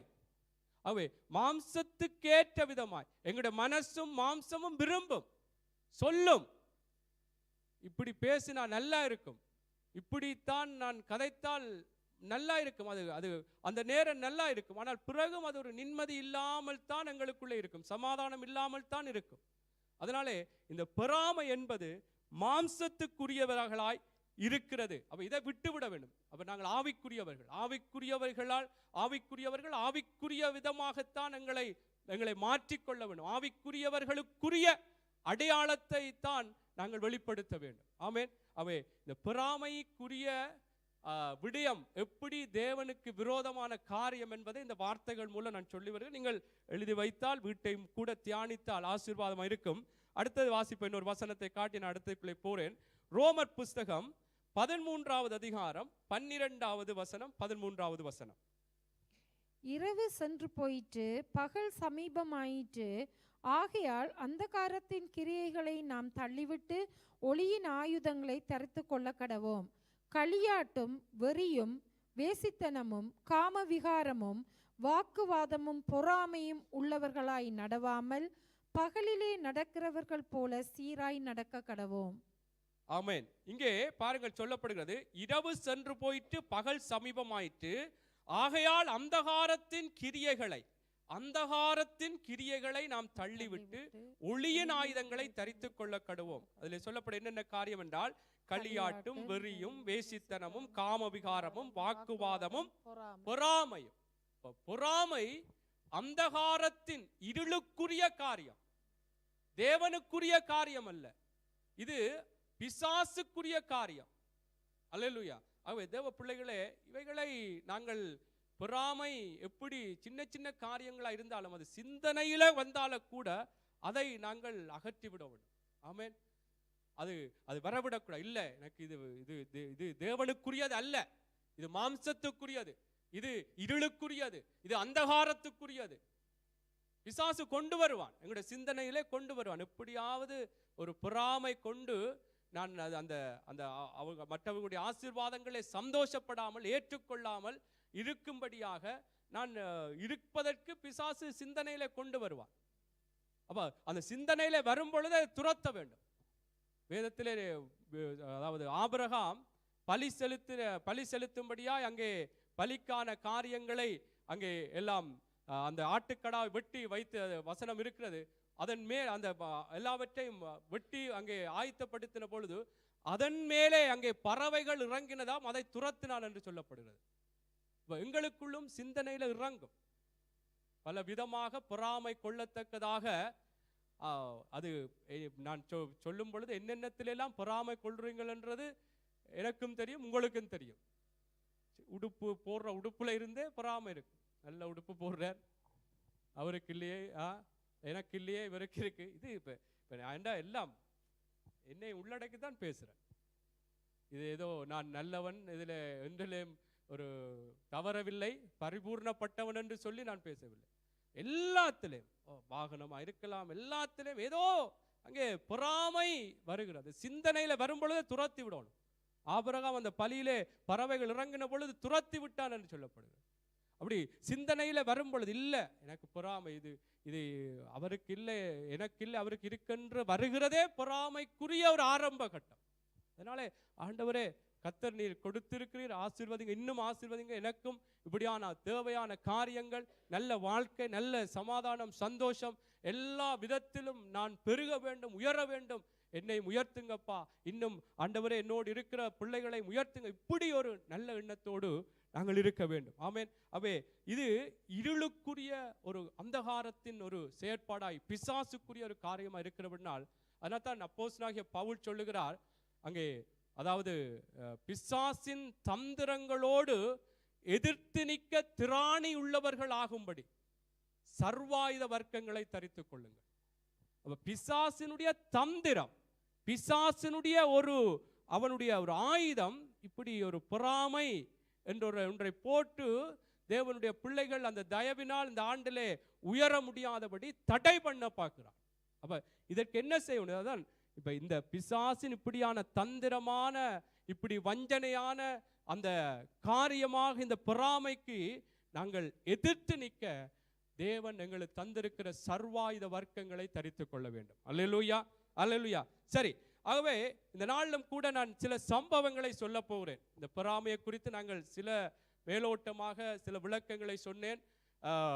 வார்த்தைகள் எப்படி இந்த பொறாமை தேவனுக்குரியது அல்ல, இது ஒரு மாம்சத்துக்குரியது. பொறாமை உள்ளவர்களுக்கு எப்படி அவர்களுடைய வாழ்க்கை இருக்கும், ஒரு நிம்மதி இருக்காது, சமாதானம் இருக்காது, ஒரு வாழ்க்கையிலே ஒரு ஆரோக்கியமான நிலையை அவர்கள் உணர மாட்டார்கள். அவர்கள் எப்படியாக அவர்கள் செயற்படுவார்கள் என்பதை நாங்கள் வேதத்திலேயும் பார்க்கிறோம். உலகத்திலும் பல மனிதர்களுடைய வாழ்க்கையின் நிலைகளை நீங்களும் அறிந்திருப்பீர்கள், நாங்களும் கேட்டிருப்போம். ஆகவே தேவ பிள்ளைகள் நாங்கள் இந்த ஆண்டிலே கர்த்தருக்குள்ளாக அவருடைய தயவினால் நாங்கள் உயர்த்தப்படுவதற்கு இந்த பொறாமையை நாங்கள் விட்டுவிட வேண்டும். நாங்கள் லேவியராகம புஸ்தகத்திலே 19வது அதிகாரம் 18வது வசனத்தை வாசித்து நான் சில சம்பவங்களை சொல்லுகிறேன். எப்படி பொறாமை கொண்டு அங்கே கர்த்தருக்குள்ளாக சகோதரங்கள் அல்லது எப்படி மற்ற மனிதர்கள் எழும்பினார்கள் என்பதை உங்களுக்கு சொல்ல போகிறேன். அதன் மூலமாக கூட இன்னும் நீங்கள் விளங்கிக் கொள்ளலாம். லேவியர் 19:18 பாருங்கள். இது ஒரு ஆதார வசனமாக பார்ப்போம். பழிக்கு பழி வாங்காமலும் உன் ஜனபுத்திரர் மேல் பொறாமை கொள்ளாமலும் உன்னில் நீ அன்பு கூறுவது போல் பிறனிலும் அன்பு கூறுவாயாக, நான் கர்த்தர். ஆமென். இங்கே பாருங்கள், ஆண்டவர் சொல்றார், பழிக்கு பழி வாங்காமலும் உன் ஜனபுத்திரர் மேல் பொறாமை கொள்ளாமலும் உன்னில் நீ அன்பு கூறுவது போல பிறனிலும் அன்பு கூறுவாயாக, நான் கர்த்தர். ஆமென். அவ என்ன சொல்றார்? பொறாமை கொள்ள, உன் ஜனபுத்திரர் யார் மேலேயும் பொறாமை கொள்ளாமல் நீ இருக்க வேண்டும் என்று சொல்லிவிட்டு, இப்ப சில வேளைகள் நாங்கள் கடிதம் எழுதிவிட்டு கடைசியா இப்படிக்கு செல்வம், இப்படிக்கு உங்களோட பேரை போடுற மாதிரி இப்படிக்கு கர்த்தர், நான் கர்த்தர் என்று சொல்வதை போல இந்த வார்த்தையை நீங்கள் எடுத்துக்கொள்ளலாம். என்ன சொல்றேன்? நான் சொல்றேன் என்னண்டா, நீ பொறாமை கொள்ளாத, எந்த ஆக்கள் மேலையும் பொறாமை கொள்ள வேண்டாம் என்பதை மீண்டும் கர்த்தர் சொல்லுகிறதை நாங்கள் இப்படியான வார்த்தைகள் மூலம் பார்க்கிறோம். இன்றைக்கு நாங்கள் சில சம்பவங்களை பார்ப்போம், எப்படி நாங்கள் அதை ஜெயிக்கலாம் என்பதை நான் இறுதியாக ஒரு வசனத்தை சொல்லி நான் முடித்துக் கொள்ள விரும்புகிறேன். வாசிப்போம். ஆதியாகம புஸ்தகம் உங்களுக்கு தெரிந்த சம்பவங்கள் தான். சகோதரன் அங்கே காயின் எப்படியாக ஆபேல் மீது அவன் பொறாமை கொண்டு அவன் அந்த சகோதரனையே கொலை செய்தான் என்று சொல்லப்படுகிறது. வாசிப்போமா? 4வது அதிகாரம் 3வது வசனத்திலிருந்து 8வது வசனம் வரை சீக்கிரமாக வாசித்தால் சீக்கிரமாக முடித்து நாங்கள் கடந்து செல்லலாம். ஆனால் விளங்கி இருக்க வேண்டும். அல்லேலூயா. சில நாள் சென்ற பின்பு காயின் நிலத்தின் கனிகளை கர்த்தருக்கு காணிக்கையாக கொண்டு வந்தான். ஆபேலும் தன் மந்தையின் தலையீற்றுகளிலும் அவைகளில் கொழுமையானவைகளிலும் சிலவற்றை கொண்டு வந்தான். ஆபேலையும் அவன் காணிக்கையையும் கர்த்தர் அங்கீகரித்தார், காயினையும் அவன் காணிக்கையையும் அவர் அங்கீகரிக்கவில்லை. அப்பொழுது காயினுக்கு மிகவும் எரிச்சல் உண்டாகி அவன் முகநாடி வேறுபட்டது. பாருங்கள் எப்படி எரிச்சல், அந்த பொறாமை உண்டானது என்றால், முதல் சொல்லப்படும் ஆபேலும் தன் மந்தையின் தலையீட்டுகளிலும் அவைகள் கொழுமையானவர்கள் சிலவற்றை கொண்டு வந்து ஆபேலையும் அவன் காணிக்கையும் கர்த்தர் அங்கீகரித்து விட்டார், ஆசீர்வதித்து விட்டார் அவனை. காயினையும் அவன் காணிக்கையும் அவர் அங்கீகரிக்கவில்லை. யார் அங்கீகரிக்கவில்லை? கர்த்தர் அங்கீகரிக்கவில்லை. அதனால கர்த்தரிடத்தில் தான் போய் கேட்டிருக்க வேண்டும். கர்த்தரோடு தான், ஏன் ஆபேலுடைய காணிக்கையையும் அவனையும் ஆசீர்வதித்தீர், அங்கீகரித்தீர், ஏன் என்னை அங்கீகரிக்கவில்லை என்று கர்த்தரோடு தான் அவன் தன்னுடைய காரியங்களை சொல்லியிருக்கானால், இங்கே பாருங்கள், காயினுக்கு மிகவும் எரிச்சல் உண்டாகி அவன் முகநாடி வேறுபட்டது. பாருங்கள், அப்படியே தொடர்ந்து வாசியுங்கள். அப்பொழுது கர்த்தர் காயினை நோக்கி, உனக்கு ஏன் எரிச்சல் உண்டாயிற்று? உன் முகநாடி ஏன் வேறுபட்டது? நீ நன்மை செய்தால் மேன்மை இல்லையோ? நீ நன்மை செய்யாதிருந்தால் பாவம் வாசற்படியில் படுத்திருக்கும். உன் ஆசை உன்னை பற்றியிருக்கும், அவன் ஆசை உன்னை பற்றியிருக்கும், நீ அவனை ஆண்டு கொள்ளுவாய் என்றார். காயின் தன் சகோதரனாகிய ஆபேலோடே பேசினான். அவர்கள் வயல்வெளியில் இருக்கும் சமயத்தில் காயின் தன் சகோதரனாகிய ஆபேலுக்கு விரோதமாய் எழும்பி அவனை கொலை செய்தான். ஆமென். ஏன் கொலை செய்தான்? ஆபேலுடைய காணிக்கையையும் அவனையும் அங்கீகரித்து விட்டார் கர்த்தர், என்னை அங்கீகரிக்கவில்லை, அவனை அங்கீகரித்து விட்டார் என்று சொல்லி எரிச்சல் உண்டாகி அவனை கொலை செய்தார். ஆமென். இன்னைக்கு இப்படியாக நாங்கள் செயற்பட்டிருக்கிறோமா என்பதை நீங்கள் உங்களுக்குள்ளே பதில்களை சொல்லி இருப்பீர்கள் இல்லையா? ஓமா, அது சின்ன சின்ன காரியங்கள்ல இருந்தே நாங்கள் பார்க்கலாம். மற்றவருக்கு வந்திருக்கு எனக்கு வரையில்லை என்று சொல்லி எப்படி நாங்கள் அந்த சம்பந்தப்பட்ட நபர்களுக்கு எதிராக நாங்கள் செயற்பட்டிருக்கிறோம். இங்கே பாருங்கள், சொந்த சகோதரனை கர்த்தர் ஆசீர்வதித்தார், அங்கீகரித்தார். ஆனால் தன்னை ஆசீர்வதிக்கவில்லை என்று சொல்லி காயின் அங்கே சகோதரன் மேலே எரிச்சல் கொண்டு பொறாமை கொண்டு அவனை கொலை செய்தான். இதிலே இருக்கிற ஒரு காரியம் என்னென்றால், கர்த்தர் ஏற்கனவே சொல்றார். என்ன பாருங்கள், அந்த இடையில உள்ள வசனத்தை பார்ப்பீங்கன்றால், கர்த்தர் காயினை நோக்கி நீ உனக்கு அந்த பொறாமை வந்த மூட்டமே சொல்லுறார். ஏன் நீ பொறாமை கொள்றா, நீ பொறாமை படுறா, அவன் மீது நீ பொறாமை கொள்ற, அவனை அங்கீகரித்து விட்டபடியாலே, அவன் ஆசீர்வதிக்கப்பட்டு விட்டபடியால நீ பொறாமை கொள்றா. பொறாமை கொள்ளக்கூடாது என்பதற்கு அங்கே சொல்ற, நீ நன்மை செய்தால் மேன்மை இல்லையோ, நீ நன்மை செய்யாதிருந்தால் பாவம் வாசற்படியில் படுத்திருக்கும், அவன் ஆசை உன்னை பற்றி இருக்கும். அப்ப சொல்ற, ஏன் உன்னுடைய காரியம் ஒரு அங்கீகரிக்கப்பட முடியாமல், ஆசீர்வதிக்கப்பட முடியாமல், அல்ல ஒரு நல்ல நிலைக்கு வராமல் இருக்கிறதற்கு உன்னுடைய காரியங்கள், சில காரியங்கள் நல்லதாய் மாற வேண்டும். இப்படி ஆலோசனையை சொல்லியும், நீ பொறாமைப்படுறா என்று சொல்லியும், அவன் எப்படி பொறாமை கொண்டு அந்த பொறாமை அவனை மேற்கொண்டு எப்படியாக சகோதரனை கொலை செய்தான் என்று பார்க்கிறோம். ஆமென். கர்த்தர் பாருங்கள் எவ்வளவு இரக்கம் உள்ள தேவன். காயின் அங்கே பொறாமை கொள்ளும் பொழுதே, அவன் பொறாமை கொண்டு இவனுக்கு எதிராய் காரியங்களை செய்ய வேண்டும் என்று நினைக்கும் பொழுதே கர்த்தர் சொல்லி, ஏன் உன் சகோதரனுக்கு விரோதமாய் நீ பொறாமை கொள்றா, உன் முகநாடி உனக்கு வேறுபட்டது என்று சொல்லி அவன், அதாவது அங்கே சொல்லப்பட, நீ நன்மை செய்த அந்த பாவம் வாசற்படியில் படுத்திருக்கும், அவன் ஆசை உன்னை பற்றி இருக்கு, நீ அவனை ஆண்டு கொள்வாய் என்றார். இதுக்கு பிற்பாடுதான் அவன் எழும்பி கொலை செய்ததை நாங்கள் பார்க்கிறோம். ஆகவே பொறாமையினாலே சகோதரத்துக்குள்ளேயே எதிராக கொலை நடந்திருக்கிறதை வேதம் பதிவு செய்கிறது. அதனாலே ஏன் நான் சென்ற ஞாயிற்றுக்கிழமையில சொன்ன சில செய்திகளை சொல்லியிருக்கேன், வேதம் எல்லாம் திருஷ்டாங்கமாக எழுதப்பட்டு என்ன நடந்ததோ எல்லாம் இப்படி இப்படி இப்படி இப்படி நடந்ததென்று எழுதப்பட்டிருக்கிறது. ஏன் எழுதப்பட்டிருக்கிறது? எங்களுக்கு எச்சரிப்பு உண்டாகும்படியாய், எங்களுக்கு நாங்கள் அதன்படி நடக்கக்கூடாது, அதற்குள்ளே நானும் போய்விட்டு நான் விழுந்து விட்டேன் அல்லது நான் இப்படியாக நான் தவறிவிட்டேன் என்று சொல்லாதபடிக்கு கர்த்தர் எழுதி வைத்திருக்கிறார். அதனாலே இதை காயின் பொறாமை கொண்டு சகோதரனை கொலை செய்துட்ட நானும், அது என்னுடைய சூழ்நிலை அப்படி பொறாமை வந்துட்டு என்று சொல்லி நாங்கள் சொல்ல முடியாது. இப்ப நான் கேட்டிருக்கிற வசனத்தை அறியாத காலங்களை கர்த்தர் காணாதவர் போல் இருக்கிறார். இப்ப கேட்டிருக்கிறபடியால் என்ன சொல்றார்? இப்பொழுதே நீங்கள் மனம் திரும்ப வேண்டும் என்று விரும்புகிறேன் என்று சொல்லுகிறார். ஆமென். சரி, அடுத்ததை வாசிப்போம். இது காயின் ஆபேலுடைய காரியம். எப்படி சொந்த சகோதரங்கள் எப்படியாக அவனுக்கு விரோதமாய் காயின் எழும்பி கொலை செய்தான். 26 ஆதியாகமம் 26, நான் இந்த பொறாமையினாலே எப்படி ஆக அவர்கள் செயற்படுகிறார்கள் என்று சொல்லி நாங்கள் பார்க்கிறோம். ஆதியாகமம் 26 1 முதல் முதலாவது வசனத்தை வாசித்து விட்டு 12 15 வரை வாசிப்போம். ஆபிரகாமின் நாட்களில் உண்டான பஞ்சத்தை அல்லாமல் பின்னும் ஒரு பஞ்சம் தேசத்தில் உண்டாயிற்று. அப்பொழுது ஈசாக்கு பெலிஸ்தருக்கு ராஜாவாகிய அபிமெலேக்கினிடத்தில் கேராருக்கு போனான். அடுத்தது வாசிங்க. 26 12 15. ஈசாக்கு அந்த தேசத்தில் விதை விதைத்தான். கர்த்தர் அவனை ஆசீர்வதித்ததினால் அந்த வருஷத்தில் 100 மடங்கு பலனடைந்தான். அவன் ஐஸ்வர்யவானாகி வரவர விருத்தியடைந்து மகா பெரியவனானான். அவனுக்கு ஆட்டு மந்தையும் மாட்டு மந்தையும் அநேக பணிவுடைக்காரரும் இருந்தபடியினாலே பெலிஸ்தர் அவன் பேரில் பொறாமை கொண்டு அவன் தகப்பனாகிய ஆபிரகாமின் நாட்களில் அவனுடைய வேலைக்காரர் வெட்டின துறவுகளை எல்லாம் தூர்த்து மண்ணினால் நிரப்பி போட்டார்கள். ஆமென். பாருங்கள், முதலாவது அங்கே ஈசாக்கு, அங்கே வேதம் சொல்லுகிறது, ஆபிரகாமின் நாட்களில் உண்டான பஞ்சத்தை அல்லாமல் பின்னும் ஒரு பஞ்சம் தேசத்தில் உண்டாயிற்று.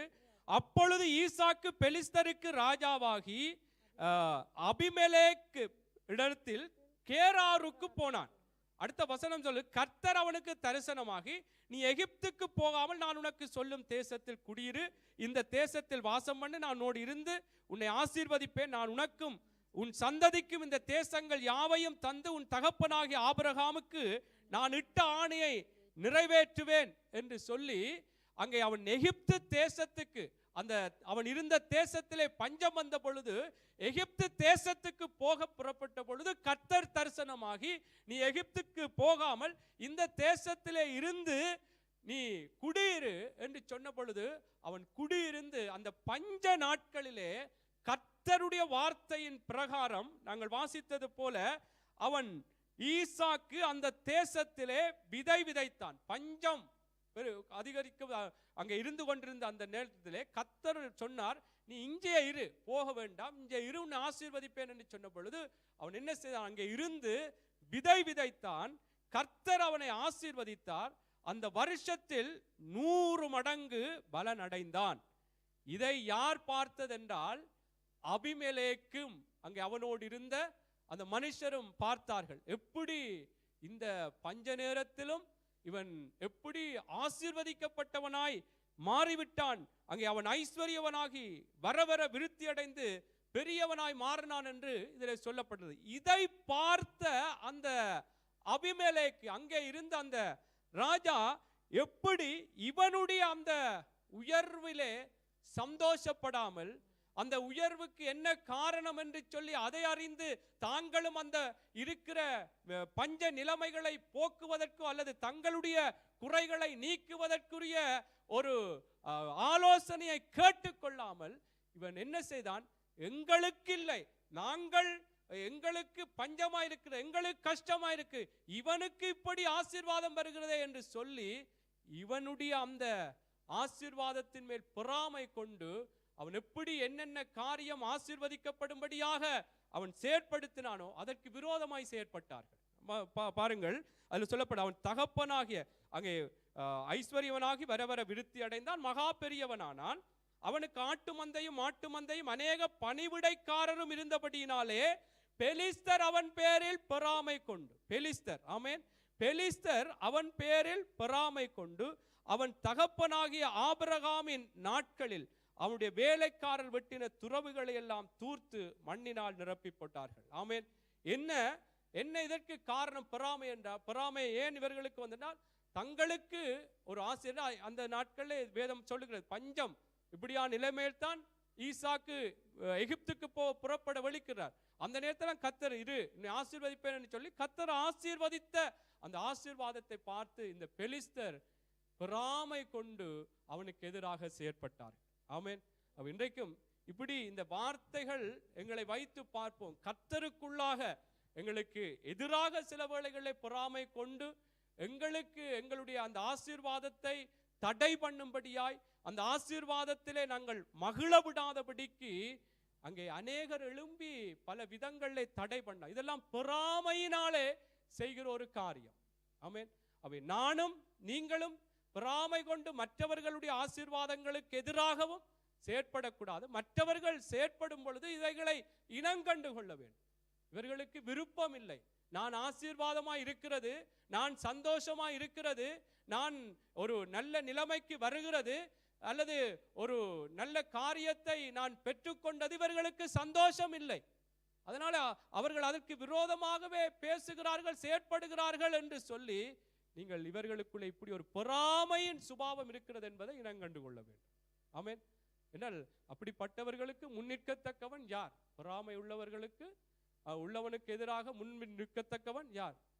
எதிராகவே காரியங்களை செய்வார்கள். ஆவிக்குரிய பிள்ளைகள் என்ன செய்யலாம்? நாங்கள் அப்படிப்பட்டவர்களை இனங்கண்டு நாங்கள் விலகி கர்த்தருக்குள்ளாய் அவரை ஒப்பு கொடுத்து நாங்கள் நடப்பதுதான் மேன்மை. அதற்காக அவர் இப்படி செய்கிறார், உனக்கெல்லாம் பொறாமை, உனக்கெல்லாம் எரிச்சல், நீயும் ஒரு மனுஷனா, எங்களுக்கு வாய்க்கு வந்தபடி பேசக்கூடாது. ஆமென். வரும், வரக்கூடாது. ஆமென். வரும், வராது. என்ன சரி சரி. இப்படியாக பெலிஸ்தர் பொறாமை கொண்டு ஈசாக்கின் மேல் பல காரியங்களை செய்தார்கள். அவன் துறவு கிண்டினான். அதிலே எப்படி கிண்டக்கு அங்கே ஆபிரகாமின் அதிலே சொல்லப்படுகிற பாருங்கள், ஆபிரகாம் நாட்கள் அவனுடைய வேலைக்கார் வெட்டின துறவுகள் எல்லாம் தூர்த்து மண்ணினால் நிரப்பி போட்டார்கள். அபிமெலேக்கு ஈசாக்கை நோக்கி, நீ எங்களை விட்டு போய்விடு, எங்களை பார்க்கிலும் நீ பலத்தவனானாய் என்றான். அப்பொழுது ஈசாக்கு அவிடம் விட்டு புறப்பட்டு கேராரின் பள்ளத்தாக்கிலே கூடாரம் போட்டு அங்கே இப்படி போக போக அங்கே துறவுகளை வெட்ட ஆசீர்வாதமான காரியங்கள்லாம் ஈசாக்கு வந்தது. ஆனால் அவர்களுக்கு பொறாமை. என்ன என்னை விட இதில் சொல்லப்பட்டு பாருங்க, எங்களை பார்க்கலும் நீ பலத்தவனாய் மாறுகிறார், எங்களை பார்க்கலும் உன்ற பேர் பெருசா அடிபடுது, எங்களை பார்க்கலும் நீ உன்னுடைய காரியம்தான் அங்கே வெளியில வருது என்று சொல்லி பொறாமையினாலே எப்படியாவது என்னுடைய பேரையோ உங்களுடைய பேரையோ ஒரு கூடாதபடி சொல்வதற்கு ஏதுவாக செயற்படுவார்கள். இது பொறாமையினால் தான் இப்படியான காரியங்கள் நடக்குது என்பதை நீங்கள் மறக்க வேண்டாம். ஆமென். அதனாலே சில ஒழுங்குகள், சில காரியங்கள் சபையிலே இருக்கும். அதன் பிரகாரம் நாங்கள் நடக்க வேண்டியது முக்கியம். அதற்காக ஒழுங்குகளை மீறி நீங்கள் நடக்கும் பொழுது இல்லை இது இப்படித்தான் இருக்க வேண்டும் என்று சில ஆலோசனைகளை, சில காரியங்களை சொல்லும் பொழுது ஏதோ பொறாமையில சொல்றார்கள் என்று அப்படியெல்லாம் அந்த காரியங்களுக்கு எடுத்துக்கொள்ளக்கூடாது. அது சபையினுடைய சில ஒழுங்குகள் இருக்கும். இப்படித்தான் காரியங்கள் செய்யப்பட வேண்டும், நான் என்ற பாட்டுக்கு காரியங்களை செய்யக்கூடாது. அப்ப அதை நான் நல்லதாத்தானே செய்கிறேன், என்ன இதுல பிரச்சனை என்று சொல்லக்கூடாது. சில ஒழுங்குகள் இருக்கு, அந்த ஒழுங்கின்படி போகணும். அதுக்காக பாஸ்டர் பொறாம கொள்றார், சகோதரன் பொறாம கொண்டு இவர் இப்படி என்ற காரியத்தை தடை பண்றார் என்றால் அப்படி அதெல்லாம் எடுத்துக்கொள்ளக்கூடாது. இதை நீங்கள் இனங்கண்டு கொண்டு நிதானமாக நாங்கள் அதை கருத்திலே கொண்டு நடக்க வேண்டும். ஆமென். அவை பொறாமை கொள்ளும் பொழுது பாருங்கள், இப்படித்தான் எங்களுடைய ஆசீர்வாதங்களை எப்படியாவது இவர்கிட்ட பேரை கெடுக்க வேண்டும் அல்லது இவாண்ட பேரை கெடுக்க வேண்டும். ஏன்னா அவ்வளவுத்துக்கு என்னை விட இவர் என்னை பார்க்கலும் இவற்ற காரியங்கள்லாம் உயர்ந்து கொண்டு போகிறது. அது எனக்குள்ளே ஏற்றுக்கொள்ள முடியாது, சந்தோஷப்பட முடியாமல் அதை எப்படியாவது நான் அவருக்கு அவர் நல்லவர் இல்லை, அவர் ஒரு கூடாதாள் என்று சொல்லி காட்டும்படியாகவே செயற்பட வைக்கிற ஒரு சுபாவம். சரி, இப்படி பல காரியங்களை நான் சொல்ல முடியும்.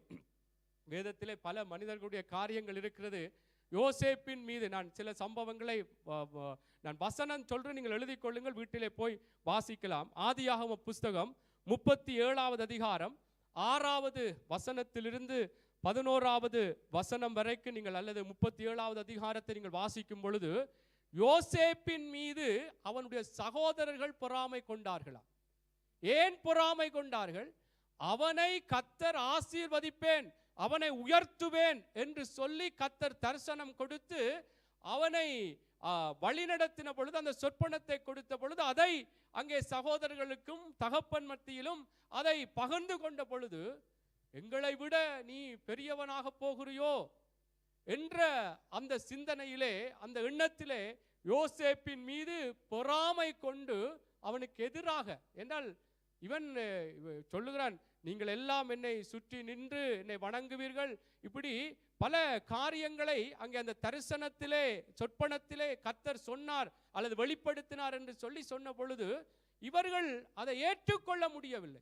என்னுடைய தம்பிக்கு இப்படி கர்த்தர் ஒரு நல்ல காரியத்தை கொடுத்திருக்கிறார், கர்த்தர் அவனை ஆசீர்வதிக்க வேண்டும் என்று சொல்லி அதிலே சந்தோஷப்படாமல் பொறாமை கொண்டார்கள். எங்களை விட நீ உயரப் போகிறியா, உன்னை இப்படி நடத்த போகிறாரா என்று சொல்லி பொறாமை கொண்டு, அதற்கு பிற்பாடு உங்களுக்கு தெரியும் எப்படி சகோதரர்கள் அவனுக்கு எதிராக செயற்பட்டார்கள்.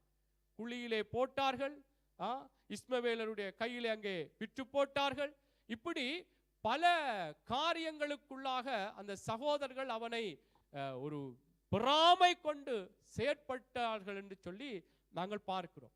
அவை தேவ பிள்ளைகளை பாருங்கள், சகோதரங்களுக்குள்ளேயே இப்படியான நிலைமைகள் இது கணவன் மனைவிக்குள்ளும் இருக்கும். இது அதான் இந்த ஆம எங்களுக்குள்ள இருந்தால் ஆம என்ன சொன்னா, ஆம போகிற வீடும் அம்மினா போகிற வீடும் உருப்படா.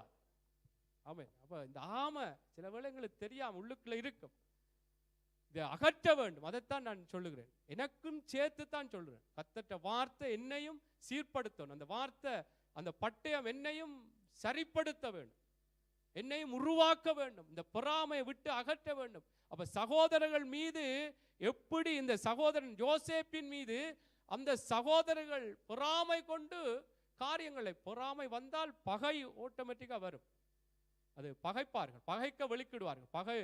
பொறாமை எங்களுக்குள்ள வந்துட்டுதோ ஏற்றுக்கொள்ள முடியாமல் என்னாலேயே ஜீரணிக்க முடியாதபடி அந்த உயர்வையும் காரியங்களையும் எனக்குள்ளாக சந்தோஷமா ஏற்றுக்கொள்ளவில்லை என்றால் நிச்சயமாய் ஒரு பகைக்கத்தக்கதான நிலைமைகளை நாங்கள் உண்டாக்கி கொள்வோம். எப்படியாவது இவருக்கு எப்படி ஒரு காரியத்தை செய்தாவது இவருக்கு ஒரு அவப்பேரை கொடுக்க வேண்டும். இதுதான் இந்த யோசேப்புக்கும் அந்த சகோதரர்கள் பொறாமை கொண்டுதான் அதற்கு பிற்பாடு அவர்கள் அவனை பகைத்தார்கள், குழியிலே போட்டார்கள், விற்றார்கள். இப்படி வேதத்திலே நாங்கள் பார்க்கிறோம். ஆமென். இதற்கு காரணம் அவனுடைய அந்த உயர்வை குறித்து இவர்கள் சந்தோஷப்படவில்லை. அந்த உயர்வு, அந்த மேன்மையான காரியத்தை குறித்து சந்தோஷமா ஏற்றுக்கொள்ளாமல், எனக்கில்லை, எங்களுக்கு நாங்களே மூத்த சகோதரர்கள், நாங்களே இவருக்கு முன்பாக வந்து எங்களுக்கு இல்லை என்று, இல்லை இவருக்கு என்னென்று என்ற அந்த ஒரு எண்ணம், அந்த சுபாவம் அவர்களுக்குள்ளே வந்து எப்படி செயற்பட்டார்கள் என்று இதுதான் பொறாமையினால் தான் இன்றைக்கு பல உலகத்திலும் பல மக்களுடைய வாழ்க்கைகள், குடும்பங்கள் சீரழிந்து போய்கொண்டிருப்பதற்கு முக்கிய காரணம் பொறாமை. அது எங்களுக்குள்ளேயே முதலாவது குடும்பத்திலே பார்க்க, எனக்கு நான் என்னை விட்டு அல்லது என்ன எனக்கு இல்லாதது என்ற பிள்ளைக்கோ என்ற மனைவிக்கோ இருக்கக்கூடாது, எனக்குத்தான் எல்லாம் மேன்மையா இருக்கு. இதுவும் இருக்கிறது பொறாமை.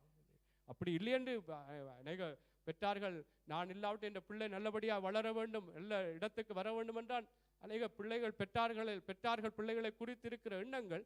ஆனால் அநேக இடங்களில் இப்படியான ஒரு சிந்தனை இல்லை. எல்லாம் நான் தான், எனக்கு இல்லாதது உனக்கு இருக்கக்கூடாது, மனைவியா இருந்தாலும் மற்ற இருந்தாலும் இருக்கக்கூடாது. என்ன உயர்த்தி பேசின பிற்பாடுதான் அடுத்தது நீங்கள் எல்லாம்.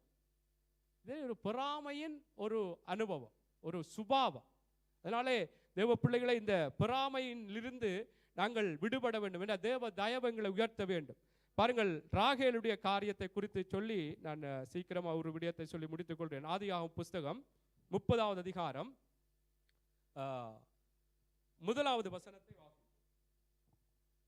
ராகேல் தான் யாக்கோபுக்கு பிள்ளைகளை பெறாததை கண்டு தன் சகோதரியின் மேல் பொறாமை கொண்டு யாக்கோபை நோக்கி, எனக்கு பிள்ளை கொடும், இல்லாவிட்டால் நான் சாகிறேன் என்றாள்.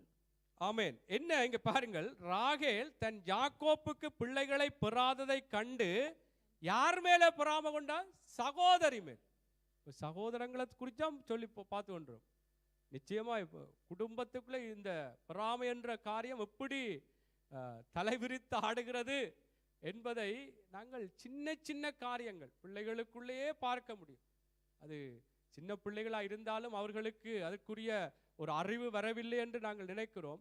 அது ஒரு பொறாமைக்குரிய ஒரு அடி தளமாகத்தான் இருக்கிறது. அதனாலே நாங்கள் அப்படி பிள்ளைகளுக்கே இப்பொழுதிருந்தே கற்றுக் கொடுக்க வேண்டும். இதில் பாருங்கள், தான் பிள்ளை பெறாததை கண்டு தன் சகோதரி என்றால் ராகேல் தான் தனக்கு பிள்ளை பெறவில்லை யாக்கோப்பின் மூலம், ஆனால் தன் சகோதரி லேயாள் பிள்ளை பெறுகிறதை கண்டு பொறாமை, என்றால் எனக்கு பிள்ளை இல்லை, நான் பிள்ளை பெறவில்லை, நீ பெற்றுக்கொண்டே இருக்கிறார் என்று சொல்லி என்ன செய்கிறான்டா, பிள்ளை பெறாததை கண்டு பொறாமை கொண்டு யாக்கோப்பிட்ட கேட்கிற, எனக்கு பிள்ளை கொடும், இல்லாவிட்டா நான் சாகிறேன். அப்பொழுது யாக்கோப்பு ராகேலின் மேல் கோபம் கொண்டு, தேவன் அல்லவோ உன் கற்பத்தை அடைத்திருக்கிறார், நான் தேவனா என்றான். அப்பொழுது அவள் என்ன செய்கிறாள் என்று பாருங்கள். ஒரு பொறாமையினுடைய செயற்பாடு, அவள் நினைக்கிறது பேசுறது மாத்திரமல்ல, செயற்பாட்டை பாருங்கள். அப்பொழுது அவள், இதோ என் வேலைக்காரியாக பில்காள் இருக்கிறாள். அவள் தான் பிள்ளை பெறையில சகோதரி பெறாள் என்று சந்தோஷப்படாமல் பொறாமை கொண்டாள். அது மாத்திரம் இல்லை, என்ன செய்கிறாள், இவள் பிள்ளை பெறாள், நான் பெறாவிட்டாலும் என்னுடைய வேலைக்காரி மூலமாவது கணவன் பிள்ளை பெறட்டும் என்று சொல்லி, எப்படி அந்த பொறாமையினுடைய அந்த செயற்பாடு எப்படி போகிறது என்று பாருங்கள். ஏன் ஒரு பொறாமை, எனக்கு இல்லை அவளுக்கு இருக்கு, அவள் பிள்ளை பெறாள். இது என்ன, தேவன் தான் இதற்கு ஒரு பரிகாரம் செய்ய வேண்டும். நாங்கள் மனுஷனோடு போராடி பிரயோசனம் இல்லை. மனுஷனுக்கு மனுஷன் நாங்கள் காரியங்களை பேசுகிறதுலையோ அல்லது அதிலே ஒரு நாங்கள் காரியங்களை சண்டை பிடிக்கிறதுலையோ பிரயோசனம் இல்லை. கர்த்தர் எல்லாம், யாக்கோபு சொல்லுறார், நான் தேவன் அல்ல, தேவனே கற்பத்தை அடைத்திருக்கிறார். ஆமென். அவை தேவன் என்பதை அவன் தேவன் தான் இதற்கு பரிகாரம் என்பதை விளங்கப்படுத்தியும் பாருங்கள், அவள் பொறாமை, அந்த பொறாமை இருந்ததுனாலே அவருடைய செயற்பாடு அடுத்தது புருஷனுக்கு என்னுடைய வேலைக்காரி மூலம் பிள்ளை பெற்றுக்கொள்ள என்று சொல்லி எப்படி அந்த ஒரு தவறான ஒரு முடிவு அல்லது தவறான நடத்தைகளுக்குள்ளே போகிறதை நாங்கள் பார்க்கிறோம். இந்த நாட்களிலும் இந்த நாளிலே இப்படியான நிலைமைகள், இந்த பொறாமை கொண்டு நாங்கள் விரோதமாக செயற்படவில்லை என்று இருந்தாலும் இனி வருகிற நாட்களில் கூட சில வேளைகளை பிசாசங்களை தூண்டலாம்.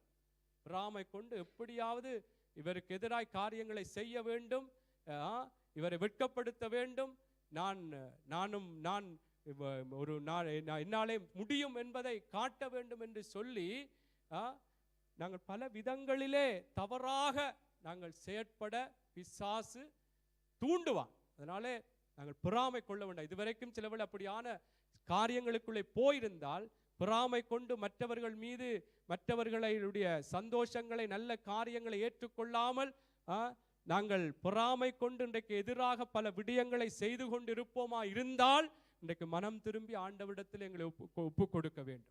ஆமென், அல்லேலூயா. சரி, இப்படி பாருங்கள், ராகேல் சகோதரி மீது பொறாமை கொண்டாள் என்று சொல்லி நாங்கள் பார்க்கிறோம்.